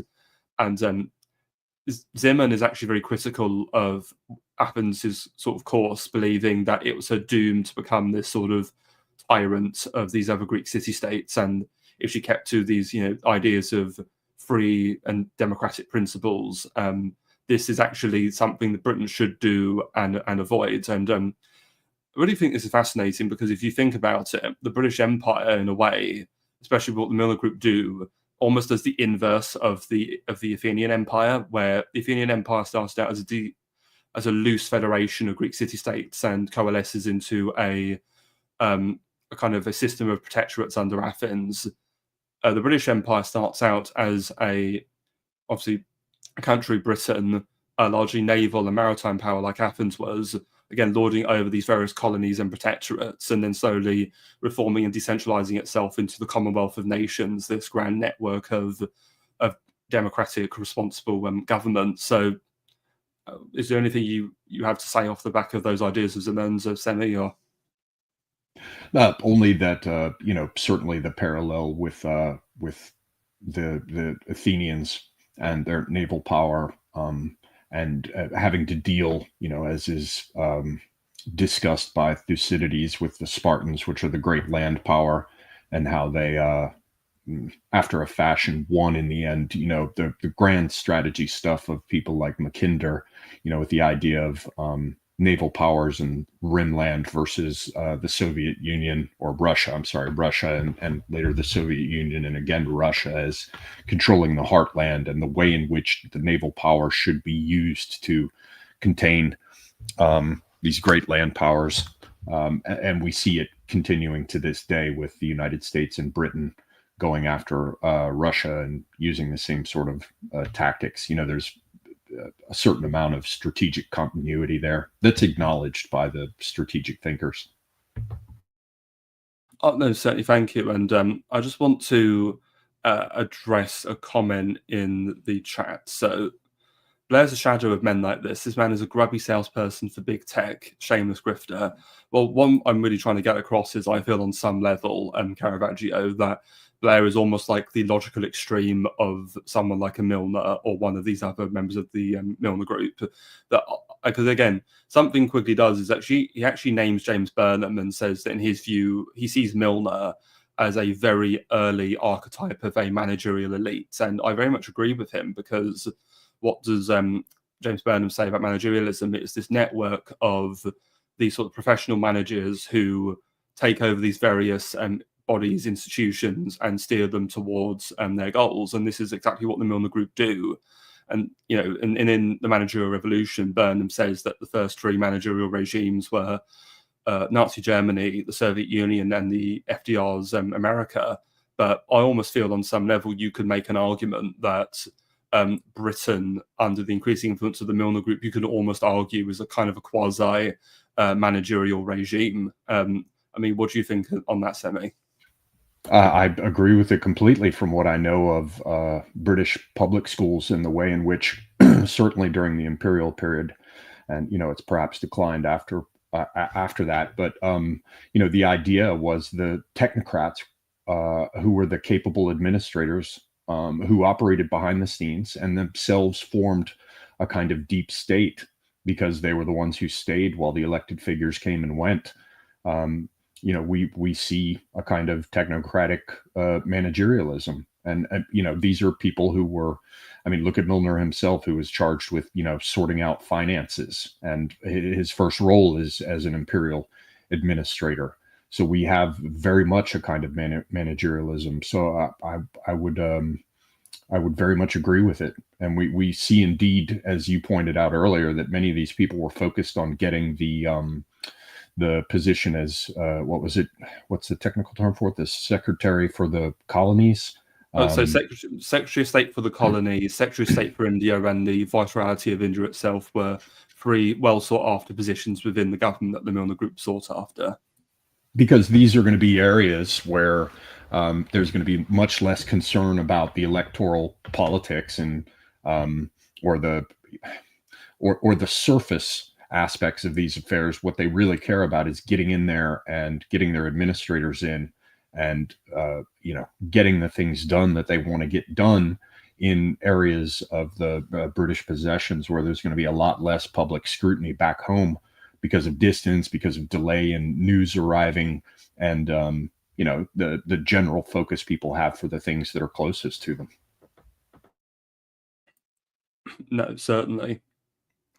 And yes, and just wanted to go back to these ideas of Britain as a naval power identifying with Athens as naval power, and Athens versus Sparta, because that's something the Milner Group members sort of take from this. They kind of see like a Russia or a Germany as kind of their Sparta, which has to be smashed and destroyed, because we don't want to be Athens. We don't want to lose the Peloponnesian War, so to speak. So we must get in before they get too strong ultimately. And further on from there, the last figure I've got. Oh, sorry, one other thing about Zimmer before I forget is he would actually be a ardent champion of the League of Nations later. And this is actually something that's a disagreement within the Milner Group, is how important is the League of Nations to them, because Zimmern is very much an internationalist. He wants a strong League of Nations to be able to, he wants a spirit of internationalism. He wants to kind of end wars and have peace forever. And he sees the League of Nations being the best way to do that. Whereas other members of the Milner Group, they see the League of Nations as useful to an extent as to propel their influence via this global network, but they don't want the League being too strong, because they don't want this League turning on them and telling them what they can and can't do in their various colonies or dominions. So again, it's this whole idea, do we want a world system centered on the British Empire, or a global system that includes Great Britain? It comes up again and again. And so lastly, on to the last figure we've got on this slide, we've got Reginald Coupland. So again, he's another academic from New College. He's interesting because he's actually largely a scholar on the British Empire in Africa. But what he's most known for really with the group is taking part in various colonial conferences throughout the early 20th century. So, for example, he takes part in the 1931 Round Table Conference in Burma. He takes part in the Peel Commission to Palestine in 1936 to 37, and he also takes part in the Cripps Mission to India in 42. So you can see there regarding Burma and India. Again, India would be a key area of interest for him, and he would actually later write in 1945 a reflective work on Indian reform and independence, largely believing it become a failure, which we'll get into later on. So before we dive into the road to World War One, is there any last things you've got to say about any of these figures on the slide? Or no, none about the figures on this slide, and I can't remember if Quigley goes into it. I probably should have looked into the index at first. Yeah, he does touch on J.P. Morgan and Company a bit, but I think it's important for people to understand that maybe it's outside the scope of this discussion, but J.P. Morgan was a major figure in the extension or the return of British power to America through investment and financial manipulations and industry and all the rest, currency manipulations and loans. And he's someone that I don't remember Quigley going into in great detail, but he is someone who everyone should be aware of as having played a major role in how the United States was roped into getting involved in World War One. But that's, I guess, a sort of a parenthesis here. No, certainly. So, in regards to the road to World War One, well, I mentioned the Times earlier. Well, the Times is very critical because ultimately what happens is the Milner Group decide increasingly on an anti-German course. They're one of the architects of the triple entente that would be the alliance between Britain, France, and Russia against the Central Powers.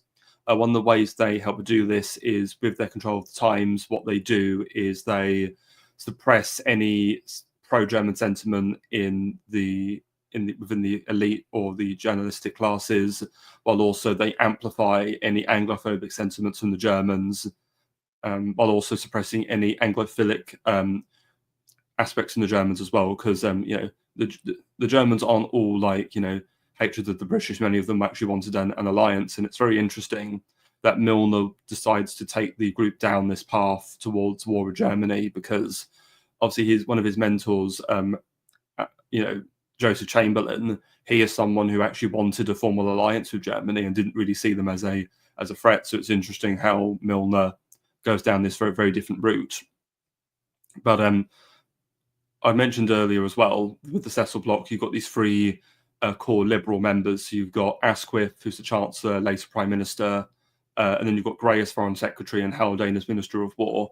Well, it's largely their efforts through the Cecil bloc in alliance with the Milner Group that they take Britain down the road towards World War One. And in terms of the military standpoint, Haldane is the one who plans the creation of the British Expeditionary Force. He claims that in order to sell it to the British elite, he says, we need a rapid defence force to be deployed at any point in the empire in case we're attacked by anywhere in the world. But that's a complete lie. The whole point of such a force is to allow an expeditionary force to quickly be deployed to the continent to support France in the war. Then, of course, there's Grey's duplicity during the July crisis, where he signals neutrality early, but then later comes down on the sides of the French and the Russians. And then from there, we've got the war itself.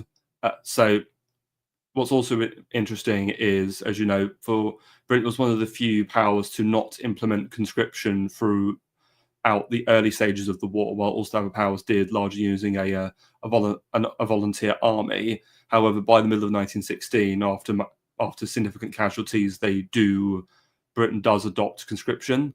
This was actually something done on Milner's initiative, because I don't know if you read any of his speeches, Semiogogue, but Milner, there's a collection of essays he gave between 1897 until 1913 called The Nation and the Empire. And there are no less than 6 different speeches he gives in that time period, all of which take place from about 1906 onwards when he comes back from South Africa. So in that 7-8 year period, he gives 6 speeches where he calls for conscription and national service, arguing that it is actually for the good of the defence of our empire, but the good for the welfare of our young men that they seek, national military service. And of course, he obviously wants this to help Britain prosecute this war on the side of France and Russia against the Central Powers. So Milner does actually become the chairman of what is called the National Service League in May 1915. And that's that year period from May 15 to June of 1916, when conscription is actually implemented. And of course, as the war goes on, what ends up happening is the group become dissatisfied with Asquith's leadership, feeling he's not doing enough to prosecute. And so what ends up happening is the Milner Group, through connections to Lloyd George, essentially pull off a coup where they force Lloyd George to force Asquith to resign. And then we have the last 2 years of the war, you have Lloyd George's a war government, which is completely full of Milner Group members. So, for example, in this image on the left of the Imperial War Cabinet in 1916, on the very far right on the front bench, you've got Smuts there. He's actually one of the 2 South African representatives in the Imperial War Cabinet. Later on, you've got Balfour, who's brought back as Foreign Secretary. he's fully part of the Milner group by this point.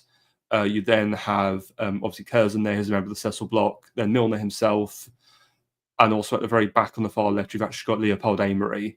So you've got a few Milner group members in the government itself, whereas in the early stages of the war, there were significantly less of them there. Milner himself is actually given the cabinet position of Minister without Portfolio.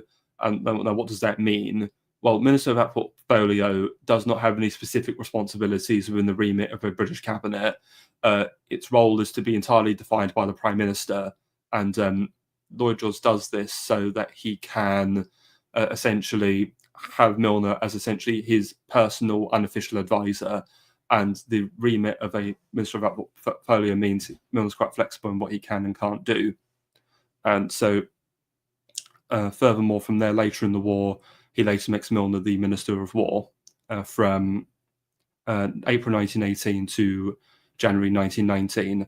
And then in the post-war government, he actually serves as Colonial Secretary from 1919 to 1921. Is there anything you want to say regarding the Milner Group in World War One at this point, Semiogogue? Or? No, only that certainly a minister without portfolio gives you a kind of eminence grise position where you can move around and get things done with perhaps less scrutiny and more authority than someone whose activities are constrained by a particular mandate. So yeah, that's worth underscoring. And also, the strategic aspect of World War One certainly did, to come back to that Ismay quote, include a number of elements of the later NATO strategy, which is, supposed to be, American gay impositions, GAE impositions. But, to me, again, that just strikes me as general British strategy, long-standing British strategy. They want to bring the Americans in, and they certainly did, and were ultimately successful in it. And they want to keep Germany down.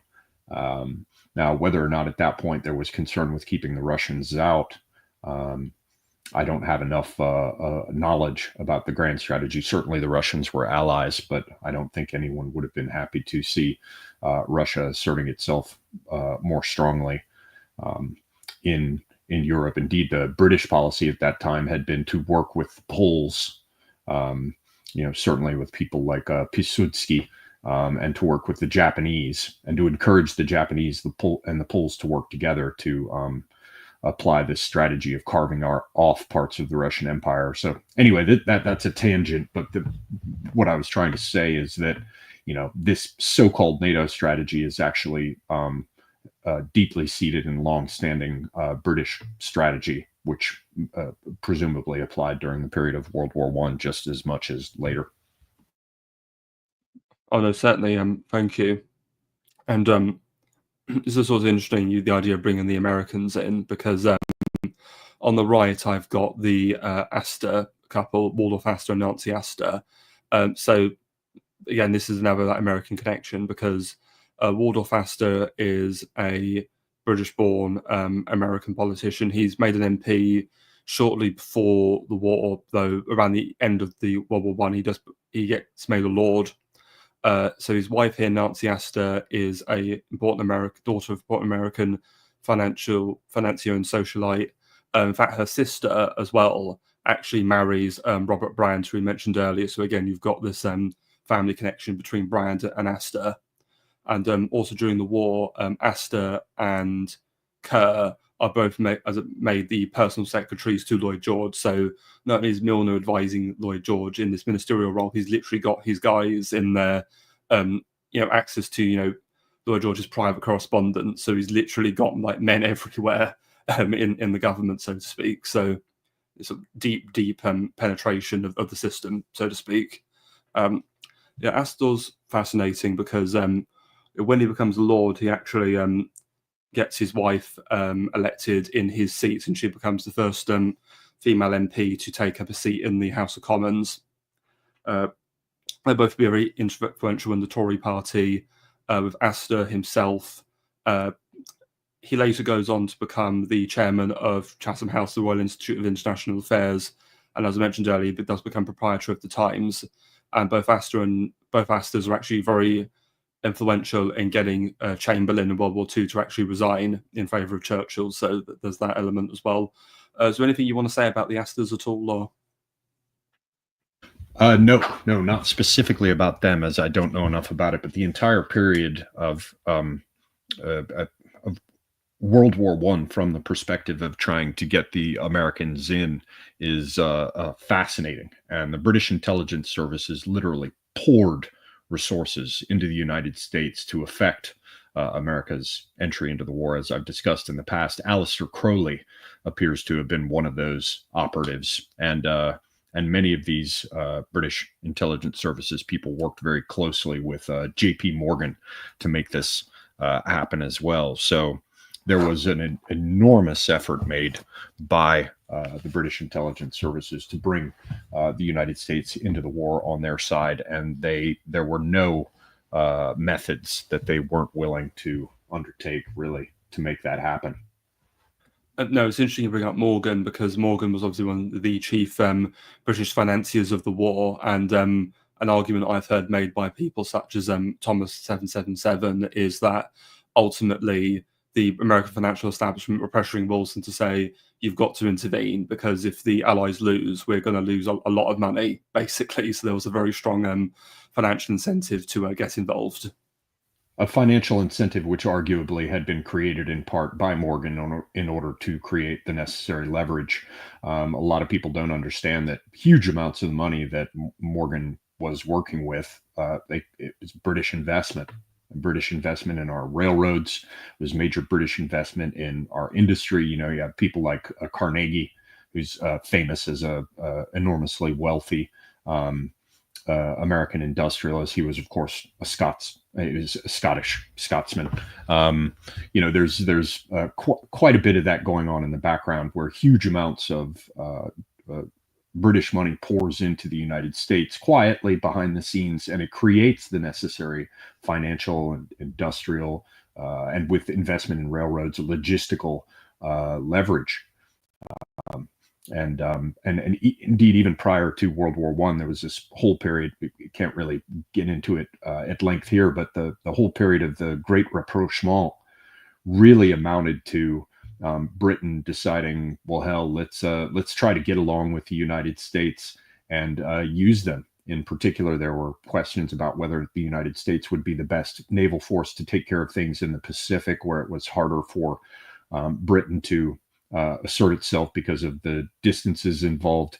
To assert itself at scale as a naval power, they needed the help of the Japanese, the Americans. They waffled back and forth a bit on where to place their emphasis. They pushed, I believe, the Japanese to do what they did with the Russo-Japanese War in 1905. Teddy Roosevelt was famous for having sent his Great White Fleet around the world to, his brightly white painted ships around the world to show that the U.S. is now a major naval power. But one of the great ironies is that there was no way for him to keep his ships supplied with coal in order to do that whole PR exercise if he had not been accompanied by a British coaling fleet, and if he had not had access to British coaling stations. So there's this whole idea of bringing the U.S. into war on the side of the Brits, but it really did not all begin in World War I. There was towards the end of what's called the Great Rapprochement, where British investment and influence upon the United States shows clear signs of having moved to make the United States a kind of deputy naval policeman. That's certainly, and of course, Roosevelt was one of the biggest American ardent supporters of American involvement in World War I. So again, perhaps that was in wanting a kind of a strong ties with Britain as an extension of that. But something I just want to also say as we're getting to, because obviously with the end of the war, you've got the Paris Peace Conference in 1919, and this is where you actually see a split between the Milner and Lloyd George, because something you alluded to earlier is the idea that the Milner group aren't really sensitive to public opinion, and that's largely because, as they are aristocrats, largely members of the House of Lords, or people who are in journalism or appointed positions, they're not elected, so they can just they don't have to worry about public opinion because they have no fears of being voted out of office. Whereas other politicians, such as Cecil Bloch, are elected politicians, therefore they have to take public opinion into consideration. And what ends up happening is, around the end of the war, there is a great upswing of sort of Germanophobia amongst the population. And Lloyd George feels that this is something they have to tap into in the Khaki election in 1918. And so he starts threatening very harsh measures against Germany. But the group, Milner group, think, well, no, we want Germany defeated, but we don't want Germany totally crushed and destroyed, because yes, she's been humbled, but we want her as a counterweight to the French, who have been victorious. And so we want to maintain the balance of powers. So we can see again how this manifests towards the end of the war. And you could almost largely say it's a bit of a failure of the group that the French end up getting their way and forced a very punishing Versailles Treaty on the Germans, especially with the disbandment of the army, well, reduction of it to 100,000 men, and the losing all the colonies, losing the fleet, etc. So is there any last comments you want to make on World War I before we move on? Or? No, just that it does strike me as one of these circumstances where a crisis was created in order to exploit the power vacuum afterwards, which again is a pattern that we see repeated over and over and over again, not only by the British and Americans, but perhaps preeminently by the British and Americans, and there's continuity there. I know, certainly. Okay, and so for the rest of the discussion, I mostly want to look at the period from the interwar period and through to World War II. And so on this slide, these are many new influential members of the group in this period of the 20s, 30s, and 40s. But yeah, just to start with, by expanding on the Paris Peace Conference a bit more of 1919. So from this point, because I mentioned Brand and Kerr from earlier, so as I said, I see them as a double act because they are two of the biggest advocates for helping Germany rebuild, helping Germany be a regional power within Europe to counteract the French, and most importantly, the Soviet Union, because of course you had the Russian Revolution, and the Milner Group, despite maybe having some sympathies for socialism, as we've discussed before, are not pro-communist by any means. So they understandably want a counterweight to the Soviets, and of course there's the traditional Anglo-Russian rivalry there as well. Ultimately, Brand wants to help Germany financially rebuild. He wants to bring her into the global financial system. So that's one aspect of that. Of course, you've got Philip Kerr as well, thinks the Versailles Treaty was too harsh ultimately. And there's also a very interesting aspect in regards to the idea of reforming Germany itself. And there's another reading I want to do from quickly. I'm just going to pull that up. So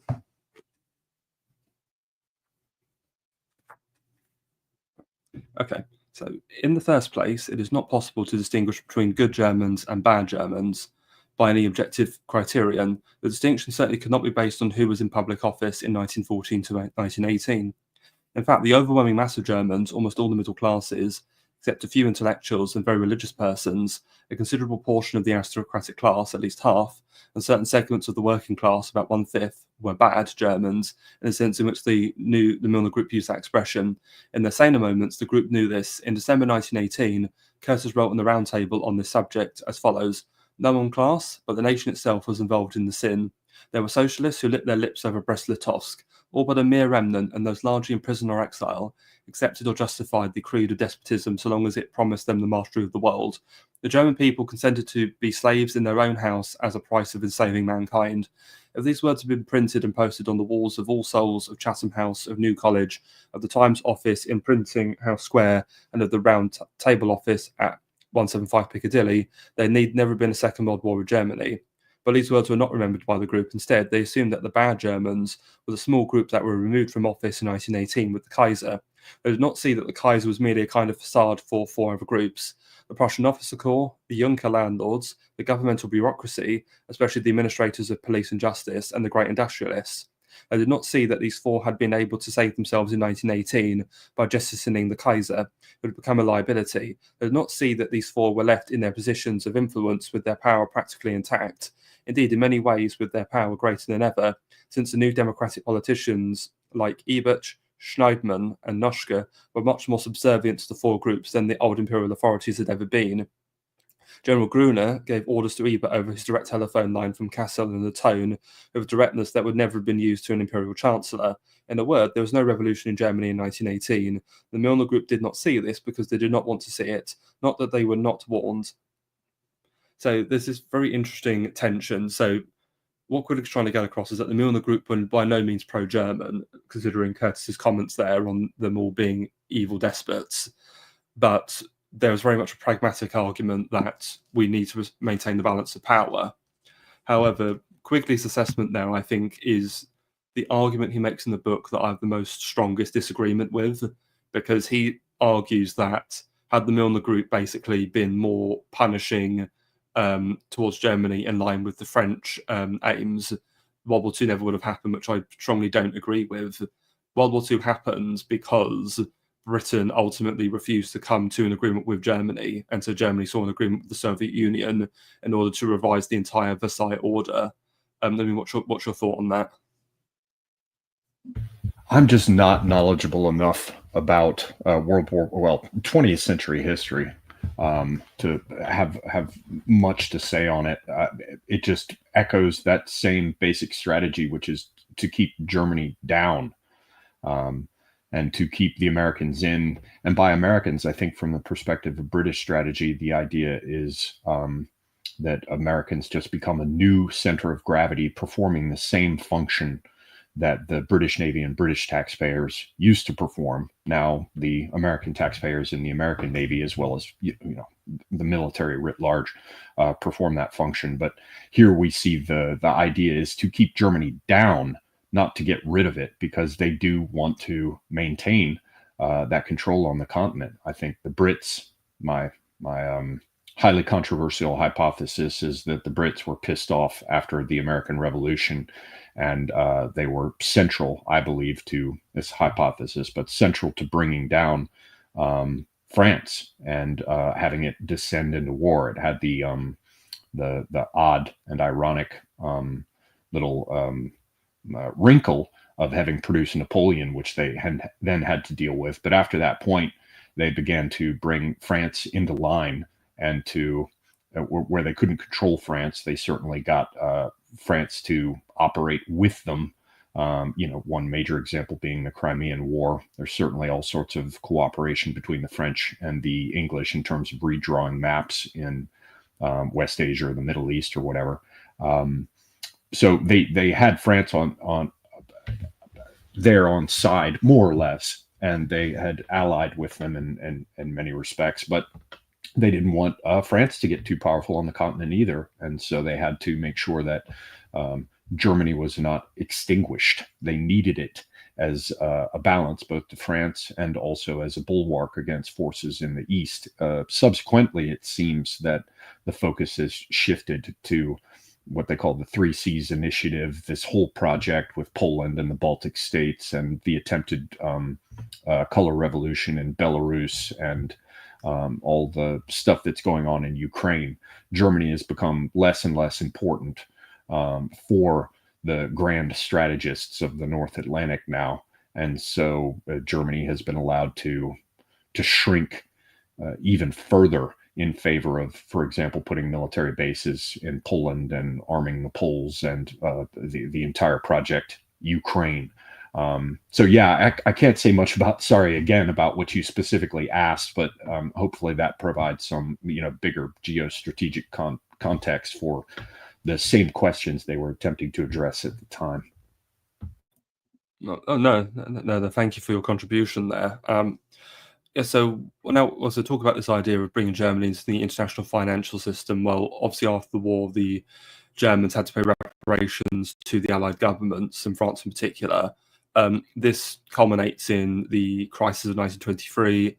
The Germans default on a reparations payment. The French troops occupy the Ruhr industrial area. The German government encourages the workers to go on strike, which they do, but this crashes the economy, leading to hyperinflation. And then in the midst of all this, the mid-century Germans attempt their Munich Putsch of 23, which fails. And then in the aftermath of this, the new Chancellor, Gustav Stresemann, is able to stabilize the situation, and he's able to organize a conference with American banker Charles Dawes and members of the Milner Group to organize the Dawes Plan in 1924, where it regulates and plans out the reparations payments Germany will have to make to the Allied powers.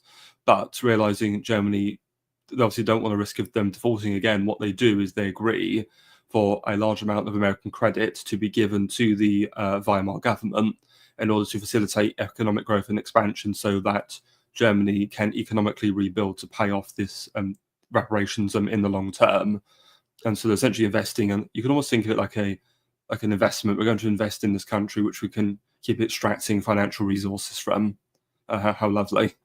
And so from there, we later as well, in 1929, there's a second one of these called the Young Plan, where again, more adjustments are made to this plan for reparation payments and more credit is granted, though this is critically done about 6 months before the Wall Street crash. And then once that happens, the Americans call back all their money, and the Weimar Republic goes onto its arse financially. And from there, we have the road to the Nazis coming in. But what's also important is that in that Young Plan, because as part of Versailles, it was agreed the Rhineland would be under French military occupation. Well, as part of the Young Plan, they are able to get the French to agree to withdraw from the Rhineland 5 years early in 1930.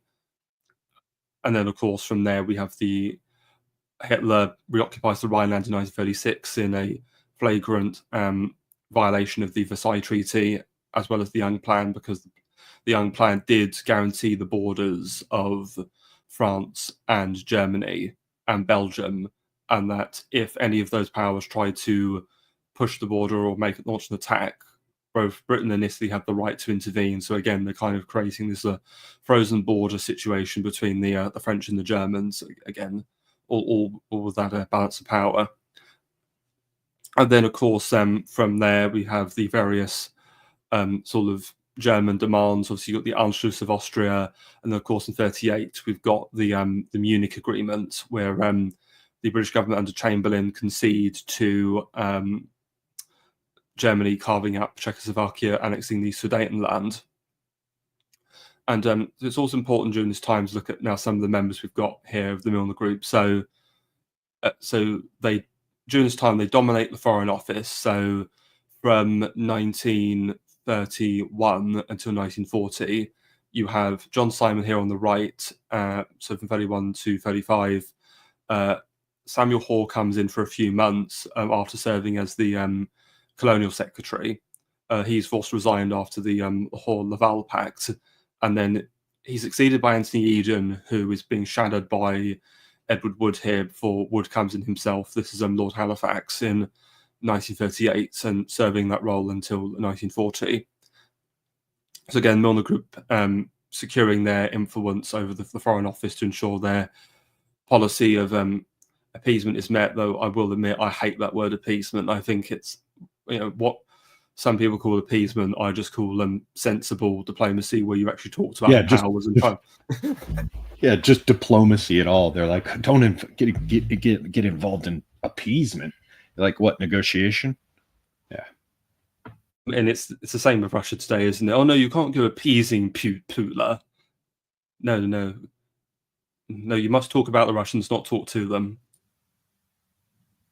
Yeah, which means there's shit that we want to break so we can remake it.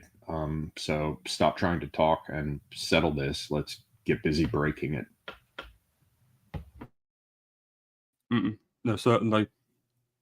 And what I want to do is, the same very important, because I mentioned during World War I that the Milner Group pulled off a coup, because when this happened and you had Lloyd George, this permanently split the Liberal Party. And in the election in 1918, you've got the Tories in coalition under the War Liberals led by Lloyd George against the other Liberals led by Asquith. And the coalition only endorsed the pro-government Liberal candidates. And as a result, this leads in many Liberal MPs losing their seats. And this is really the beginning of the end of the Liberal Party.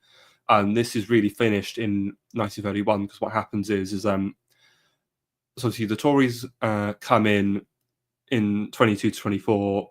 They're briefly out of power in 24 to Labour. However, there's another election. They come back in again for 24 to 29. A Labour minority government comes in from 29 to 31. And then the Milner Group are able to, again, pull off another coup. They're able to use their influence over this figure I've got on the right here, Malcolm MacDonald, the son of Prime Minister Ramsay MacDonald, who's a Labour MP. They essentially able to use influence over him to get his father to basically break ranks with the Labour Party and instead form a national government with the pro-national Liberals, led by John Simon here on the right, and the Tories led by Stanley Baldwin. This then leads to an election where the national government wins a landslide, with the Tory party winning something like 470 seats, their best result ever in a general election, as far as I know. And then the Rump National Liberals and Rump National Labour, led by Simon and MacDonald respectively, keeping about 20 seats. And then the remaining rumps of their former parties, the Liberals and Labour, get absolutely badly battered. The Labour Party are able to recover, but the Liberals never recover from this, frankly. And so they end up, through this point, recruiting Malcolm MacDonald into the Milner Group. And so again, only him and one other Labour MP are Labour members of the Milner Group. But MacDonald himself is a very fascinating figure, and there is another little reading I want to do from Quigley. I just need to find it. So, one moment. Okay. Malcolm MacDonald, son and intimate associate of Ramsay MacDonald, clearly played an important role in the intrigue in 1931. He was awarded with a position in the new government and has never been out of office since. These offices include Parliamentary Under-Secretary in the Dominions Office, 1931 to 35, Secretary of State for the Dominions, 1935 to 38 and 38 to 39, Secretary of State for the Colonies, 1938 and 38 to 40, Minister of Health, 40 to 41, and United Kingdom High Commissioner in Canada, 1941 to 46, Governor General of Malaya and British Southeast Asia since 1946 until 1955, and later would also serve as the final governor of Kenya from 63 to 64. Since all of these offices but one, the Minister of Health, were traditionally in the sphere of the Milner Group, and since Malcolm MacDonald during this period was closely associated with the group and its other activities, such as Chatham House and the unofficial British Commonwealth Relations Conferences, Malcolm MacDonald should probably be regarded as a member of the group from about 1932 onwards. And he's a really fascinating figure because you see he's got all these different positions in the Colonial Office and in various British colonies and dominions.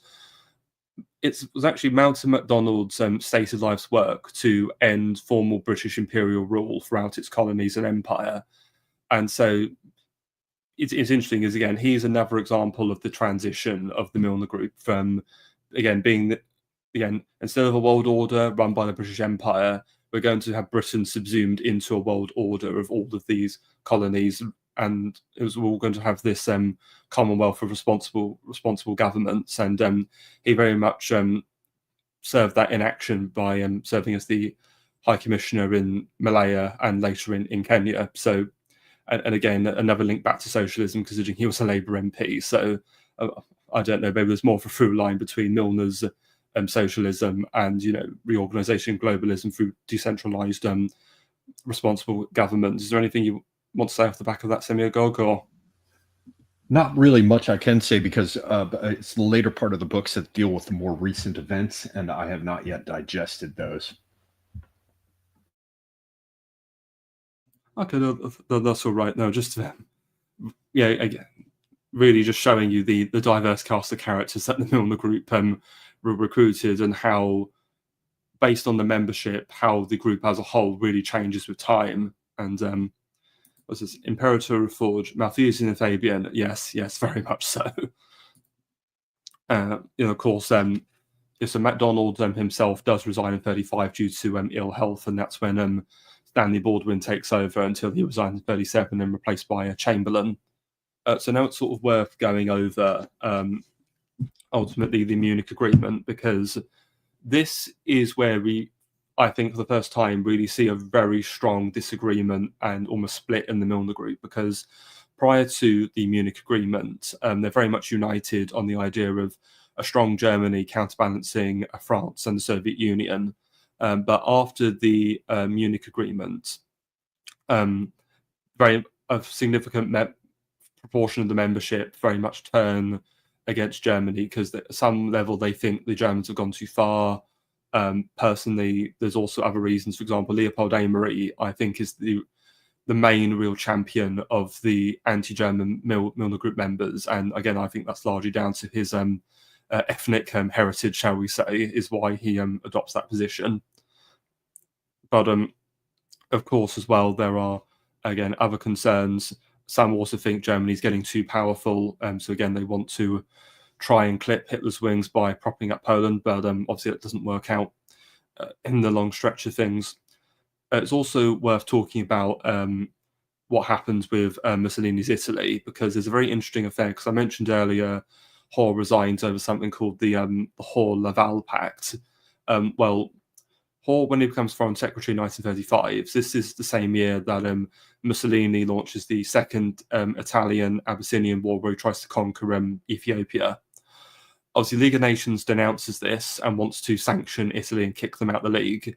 Hoare, along with his French counterpart Laval, want to scheme to essentially try to end the war early by recognizing a partial Italian conquest of Abyssinia in exchange for Italy sort of helping ensure the southern flank of Europe against Hitler, because ultimately they want to ensure that if Hitler's going to expand in any direction, they want him to expand eastwards towards the Soviet Union, again, trying to sort of set up a kind of almost like setting up the Eastern Front of World War II. Admittedly, this would be a war with just Germany and the Soviet Union and no involvement from other powers, ideally from the Milner Group's perspective. However, the pact is leaked and Hoare is forced to resign. And then that's where Eden comes in. And what's really fascinating is though Edward Wood, Lord Halifax, who have got pictured here, though becomes Foreign Secretary himself in 1938, he eventually is attached to Eden at the Foreign Office and essentially shadows him for the couple of years, ensuring that Eden follows the Milner Group line, because Eden, obviously, is very close to Churchill. He's kind of Churchill's political protege. He's very, and again, he's very anti-German and opposes quote-unquote appeasement. And honestly, from reading what Quilly talks about, I once had very high respect for Eden, seeing him as a kind of statesman who obviously fell afoul of the international situation Britain found itself after World War II vis-a-vis the Suez Crisis. But after the stream of that with Charlemagne last year, I came to lose a lot of respect for him, because ultimately he just saw Nasser as a kind of Muslim Mussolini, to quote indirectly. Again, very foolhardy, almost boomer truth attitude to foreign policy. But what Quilly talks about is even worse, because when Eden was the Foreign Secretary, whenever the government wanted to implement anything that involved dealing with Mussolini or Hitler, Eden would just be petulant and refuse to cooperate and just go off on a holiday, and Halifax would have to actually stand in for him. So, for example, in 1937, the British government wanted to have an official diplomatic mission to Germany, and Eden just point blank refused to go, so Halifax had to go instead. And Eden actually resigns in February 1938 because, going back to Abyssinia, the Milner Group want to again try and pull Mussolini away from Hitler, because by this point he's agreed the Pact of Steel and moving towards an alliance with the Germans. They want to recognise the Italian conquest of Ethiopia in exchange for Mussolini withdrawing his troops from the Spanish Civil War. Now, the reason they want to do this is because, one, they don't fancy Franco winning, because again they fear he will strengthen the Germans too much, and the French certainly don't want Franco in control in Spain. But at the same time, they don't want to support the Republicans either, because they've got very close ties to the Soviets. So I think what they're trying to do here is kind of create a frozen conflict, so to speak, to ensure Spain is kind of kept out of the picture ultimately. But Eden refused to go along with this, and the plan falls through, and he then resigns until he comes back during the war. So ultimately, you can see the Milner Group are very much trying to avoid a war, but due to the split in influence. I mean, what's really fascinating is, because I mentioned Arnold J. Toynbee, the nephew of the older Toynbee, who was the director of Chatham House of Royal Institute of International Affairs and the editor of the journal. Well, from around the time of the Hall of Alpact, he also becomes very critical of the policy of appeasement and writes many articles and essays in the Journal of International Affairs and decrying it. And so the Milner Group have literally got their own like academics and politicians dissenting against the group's line, so to speak. So it becomes increasingly difficult to maintain their previous position when other elites such as Churchill are banging the war drum.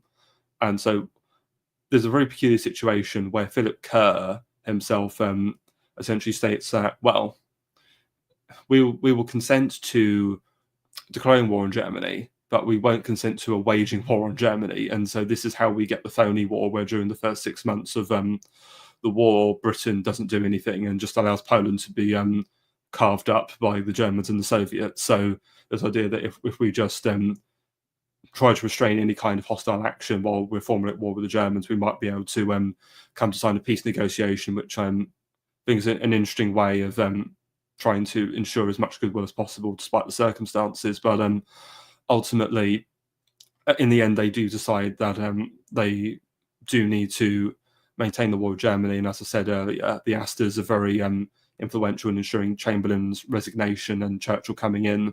And obviously, and during the governments of the 20s and 30s, the Milner Group had about from anywhere quarter to a third of the cabinet positions. But under Churchill's war government, what ends up happening is they have a very much diminished role, as they are steadily kind of cycled out and are more, because of their interest in the Dominions and in relations with the United States, they're very much leveraged to try and strengthen the links to ensure the Dominion supports Britain in this war, and also to try and get the United States in. So, for example, Amory is made Secretary of State for India, because at this point India was becoming quite reckless, to try and ensure that they can use Indian troops to support the war effort.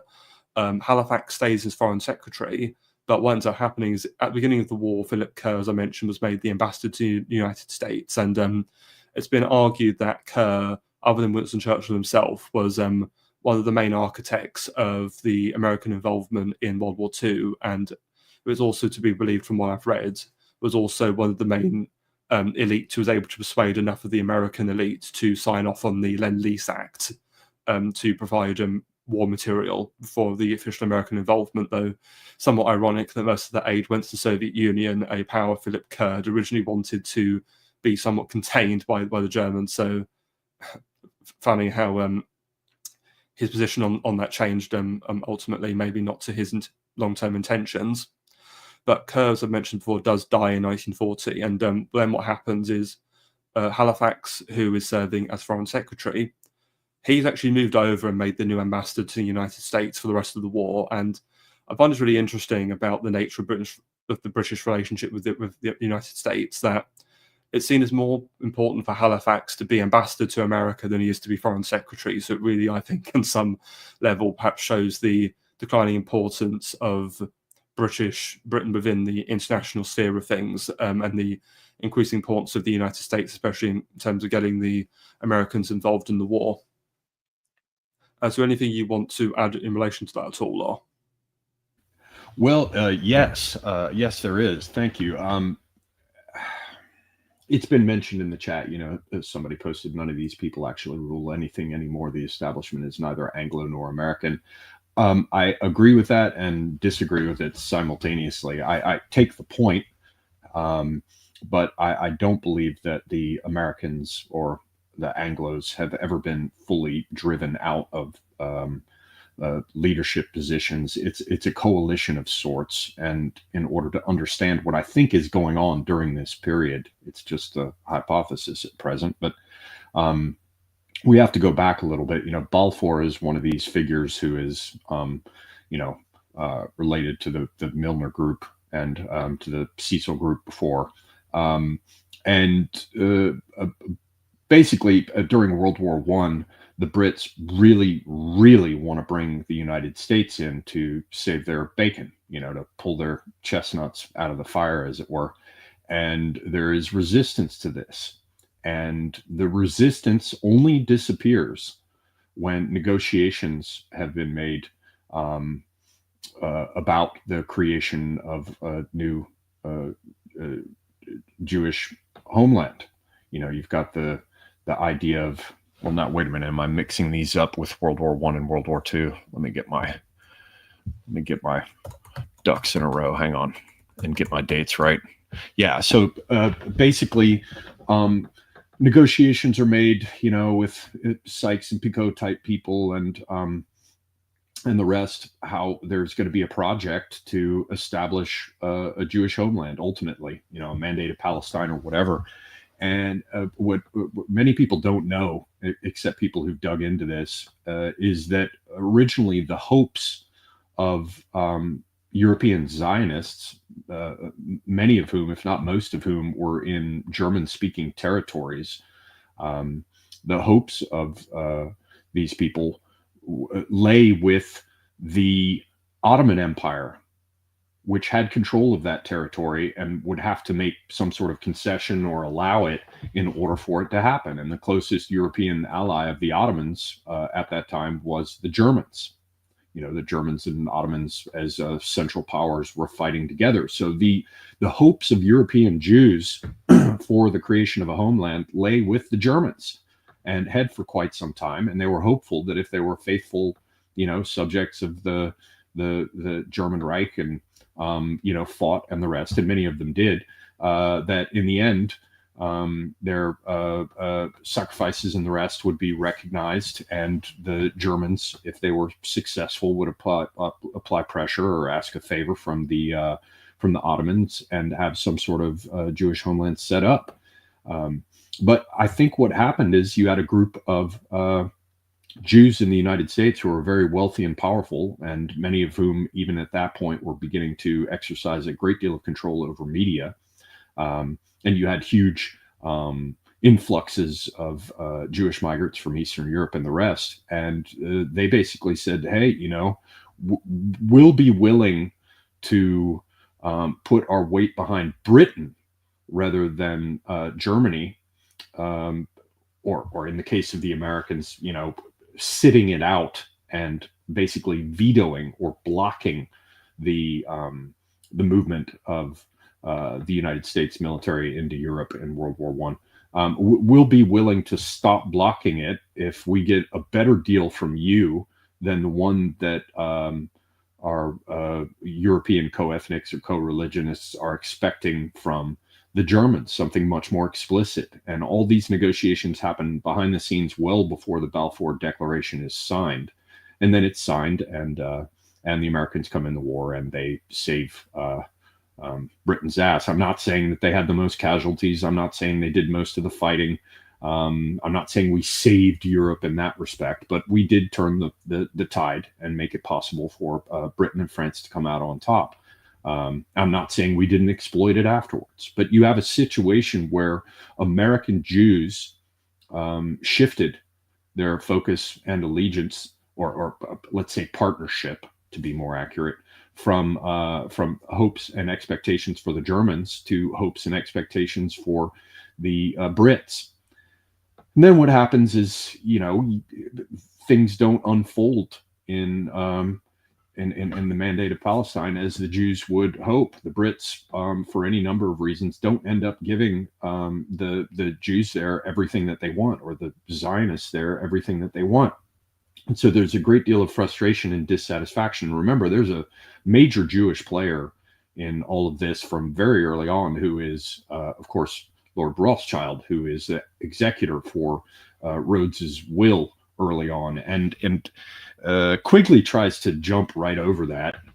He says, oh, Rothschild was involved only casually. And I'm like, wait a minute, he's part of this secret conspiracy, literally a conspiracy, people breathing together for shared ends, keeping it quiet. And he's an executor of the will, but he's only casually involved. This seems rather hard to believe. And it seems hard to believe that the Rothschilds would not have been involved in moving behind the scenes to agitate for, Jewish territorial ambitions in the Middle East to be realized. So you have a situation where Britain promised Jews and Zionists certain things as sort of a deal, as I see it, that was cut to bring the U.S. into World War I, for the Jews to lift their veto and to promote this and to take their hopes from, a successful Germany and pin them instead on a successful Britain. The Jews, as they see it, do deliver. And then the Brits ultimately don't, Britain supports Israel after a fashion, but the Jews didn't get what they want. You have the bombing of the King David Hotel and the rest, all sorts of trouble. And it seems like Americans are going to be the new proper guarantors for this highly influential minority that had tried to do its thing in collaboration with the Brits, but didn't really get what they want. So I think that there's a major factor going on here that accounts for a lot of this. Like, oh, well, we can sort of, keep Germany in place, but not make it too serious a fight. Well, what's happening is, Hitler's pissed off because he knows the behind the scenes reality, which is that, he was in World War I, and, he saw what was going on there. He knew that that there were hopes on the part of Jews that the Germans would exercise influence over the Ottoman Empire and give them something. And then he sees that even though there was some sort of promise of that in the background, that the Jews jumped ship, at least, moneyed international ones, and backed Britain instead, which he saw as a betrayal. And there were periods when Hitler himself was attempting to cultivate relationships with the Jews, not least, examples like the Havara Agreement. He was basically saying, look, we'll give you what you want in Palestine, but, let's make these financial arrangements for you to leave and relocate there. He was pissed off about all that. And the Jews became very pissed off for obvious reasons with what he was doing vis-a-vis the Jews and the anti-Semitism, as they call it, that he was ginning up in that area. So I think what we see here is that Jews as a financial class were quietly, for the most part, and behind the scenes involved in many of these projects of the Milner Group. This is and related groups. And at a certain point, they said, "Hey, screw this. We've been helping Britain, and Britain has not been helping us in the way that we would expect as reciprocity. And so we're going to jump ship again. We've moved from placing our hopes on the Germans, and we jumped ship in World War I and went over to the Brits and the Americans. And now the Brits aren't doing enough of what we want because we want to punish, Mustache Man and the mid-century Germans. And we don't want to hear anything about keeping them in position or whatever. They must be absolutely crushed. They must be punished. The same sort of things that we see going on in Gaza today. They jumped ship again and said, we're not doing an Anglo-American thing. Let's move the center of gravity in terms of finance and our support to the United States, where we have a much more receptive audience. And I think that accounts for things like, who was at Halifax, you said, decided to shift his focus to dealing with the U.S. and the center of gravity there, and coming to realize that there was no way to try to, walk a line as regards Germany. I'm sorry that all of this didn't come out in the best way, and it's still aspects of it are still hypotheses on my part. But I think something like what I just, ineptly tried to describe there is behind the scenes in terms of the shift of power and the falling out of the Milner Group people and the shift of everything to the United States. Oh no, well, thank you for that. Yes, we've kind of neglected the Jewish angle of the Milner Group a little bit. Quigley doesn't talk about it very much in the book, but it is there in people like Amory, Milner, Rothschild, etc. And it's almost interesting. You could almost say that the Milner Group is almost like a template for the Jewish lobby in the long stretch of things, funnily enough. Yes, there's much more going on there, but I'm just terrible with 20th century and more recent history, and there's just huge sources of information and so many people involved that you have to be someone like a Thomas 777 to dig into these sorts of things, and I myself just haven't done it. So take it all with a grain of salt, but that's a picture that I'm beginning to sketch. No, certainly. Well, we've been going for about 2.5 hours, so I want to wrap this stream up. So, obviously, with the end of the war, ultimately the Milner Group are planning to try and affect the post-war reconstruction in some way. Obviously, to try and recover what influence they've lost during the war being distributed to all the various dominions. But jokes on them. The Labour Party win the 1945 election in a landslide, a party that they never held very much influence over. And so with the Tories being kicked out, their influence is pretty much strongly dying very much by the end of the 1940s. And it's funny, we very much started the story Semiogogue in South Africa, but we're going to end it in South Africa because in 1948, around 50 years after the start of the Second Boer War, Jan Smuts, who we'll come back to, who was in his second stint as Prime Minister, loses the 48 election to FD Malan's National Party, who then implements the system of apartheid. And then Smuts himself dies, I think, only a few years later. So again, the Milner Group started their rise to power in South Africa, and it comes to a crashing end in South Africa. So, sort of darkly poetic for them, I suppose. And so I mean, many of the members outlive this period. So obviously, Curtis dies in the 50s, Brand lives until the 60s. Obviously, Malcolm MacDonald here has some influence over decolonization in like Malaya and Kenya.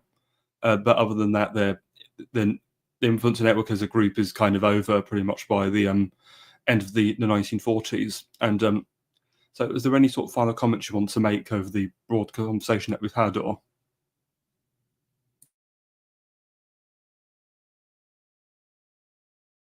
Whoops, sorry, I was just trying to find out which country in the 20th century produced the most gold. And as I suspected, it looks like it was South Africa. Yes, indeed. So, the Witwatersrand mines.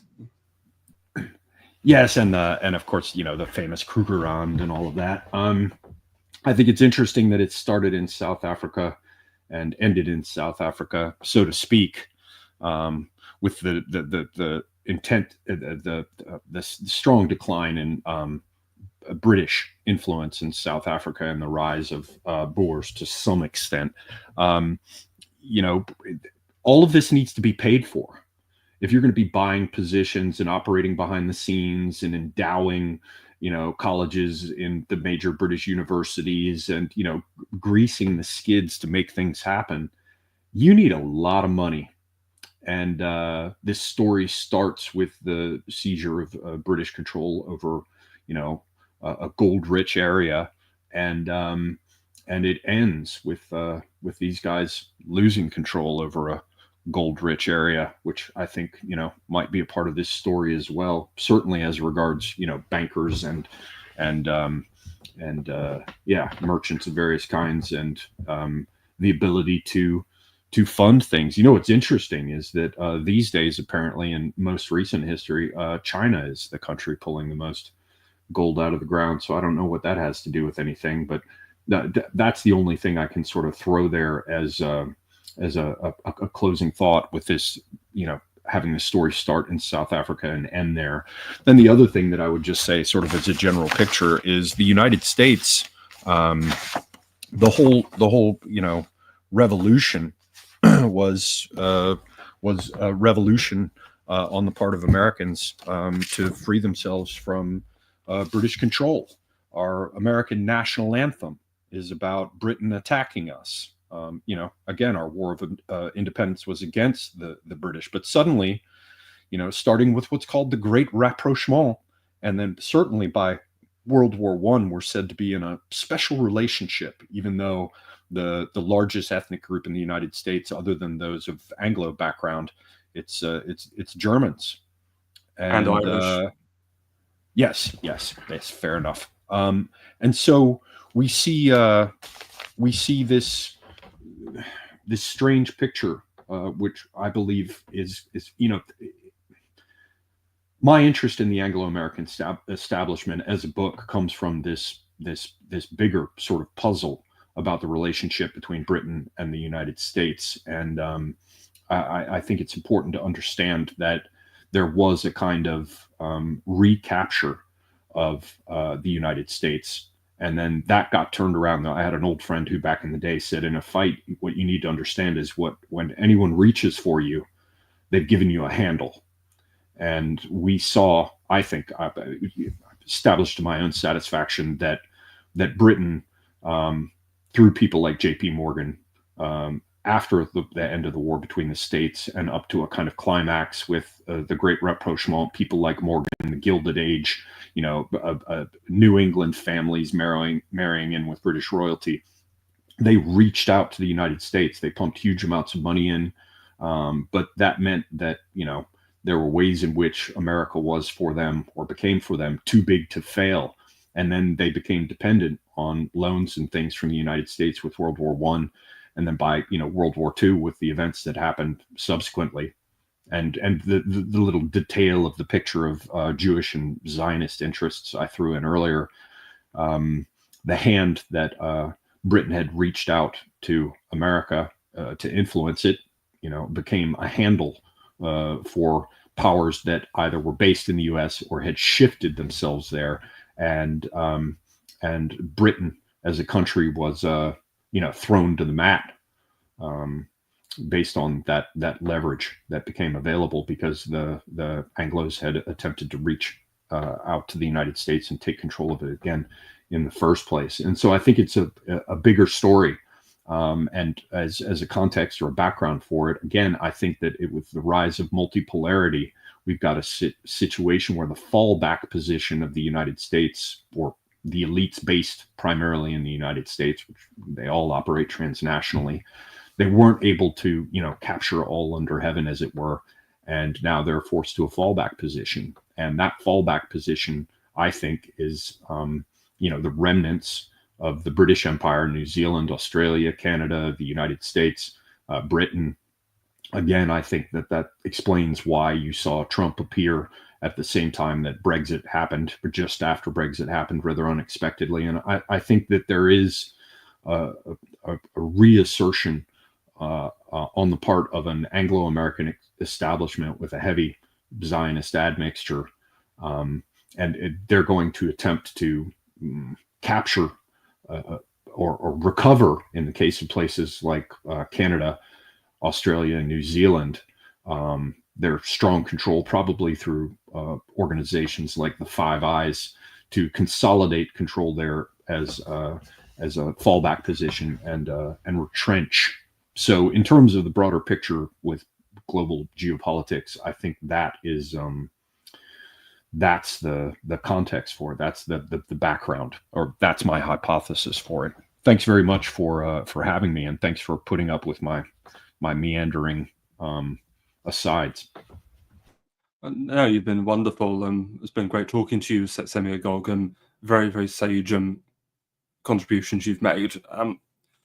And something I would say is, I think one sort of white pill I think to take from this stream is it just shows this one group of elites rose and destroyed themselves in 50 years. So perhaps other elites we live under might do the same to themselves. Perhaps we might be seeing room to be optimistic, right? No, certainly. I just want to read one last quote from Quigley. This is an assessment of the Milner Group. No country that values its safety should allow what the Milner Group accomplished, that is, that a small number of men would be able to wield such power in administration and politics, should be given almost complete control over the publication of documents relating to their actions, should be able to exercise such influence over the avenues of information that create public opinion, and should be able to monopolize so completely the writing and teaching of the history of their own period.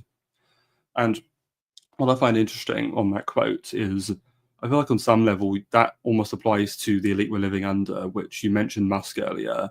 He's very much affiliated with these group of people called the PayPal Mafia. you can almost say that there was a kind of circulation of elites going on, and Musk is this new elite who's going to come in. And you can almost say the old elite are being chased out because of the precise same mistakes they're making as the Milner Group. They've tried to monopolize the flow of information and control to such an extent you can almost say they've become insulated to what is countervailing opinion, shall we say, and I think ended up just, huffing their own farts ultimately, and not being able to make good long-term decisions. What's your thought on that? Nothing to add. I think it's nicely summarized. The only thing I would add, I see Caravaggio saying people like Alex Jones, Jay Dyer, Tom Luongo like to say British in place of another group for obvious reasons. There is an interesting sort of a development. I haven't gotten the guy's book and read it yet.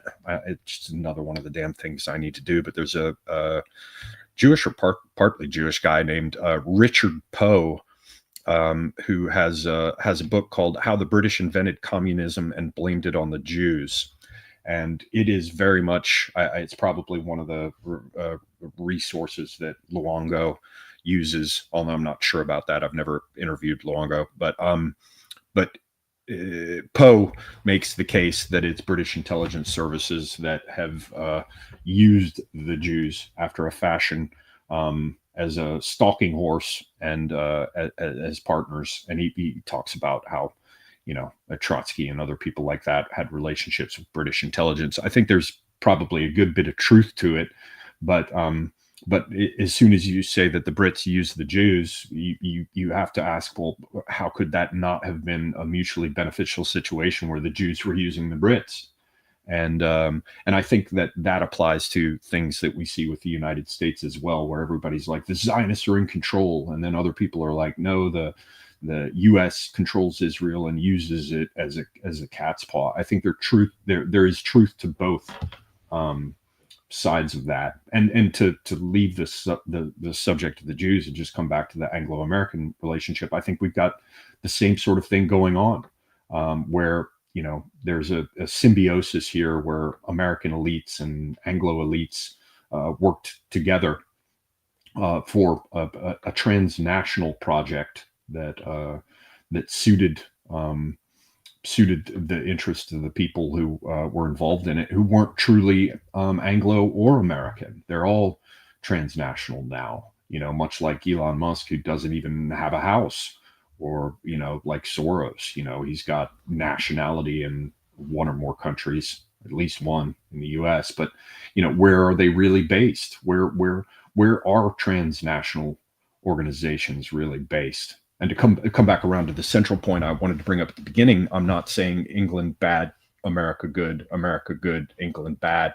I think we need a whole new vocabulary to talk about these people and their operations in and through nation states. It's just too hard in general conversation to stop saying the Americans did this or the Brits did that. But I think it would be worth our time to find new ways to discuss it so that in how we phrase things, we can make it clear that we're talking about people who certainly don't have the interests of the United Kingdom or the United States in mind as they exploit both countries in doing what they do. No, certainly. Well, thank you so much again for coming on Semiogogue. Is there anything you would like to shill before we get out of here? Buy my book. Go to my I have books. You go to any one of my videos, and you can see links for a book of poetry as well as a sci-fi book. And also, I have a Substack which I'm trying to promote. It's called the Royal Book of Spiritual Chivalry. There are a couple of essays up on it, and people can find, I believe, a link for that over on my Twitter account. So please follow me on X as well. And yeah, man, thank you very much. I've caught some of your streams in the past. In particular, one that you did with Hunger Dye Merchant on things going on with Middle Eastern Christians and other stuff in that region. You've got some great material, and if anyone by chance came in and is checking your stuff out for the first time, I recommend any of the people who follow me follow you as well. There's great material. Thanks. Oh, well, thank you so much for your kind words, Semiogogue. And yes, everybody go and Semiogogue, read his Substack, buy his books, etc., etc. In terms of this channel, so next Tuesday I'll resume the weekly show, Archival Discourses. I'll probably carry on with the Spengler material I've been reading recently. And also at some point next week, I hope to do the finale to that series I'm doing with Hunger, Semiogogue, where we'll be going through the essays of Eli Kaduri in the Chatham House version. We'll actually be discussing the final essay, which is actually called the Chatham House version, where we'll be getting into the history and the worldview of a certain Arnold J. Toynbee and his work with the Royal Institute of International Affairs. So tangentially related to this evening stream. So if you find that interesting, stay tuned for that next week. So thank you everybody for watching, and good night.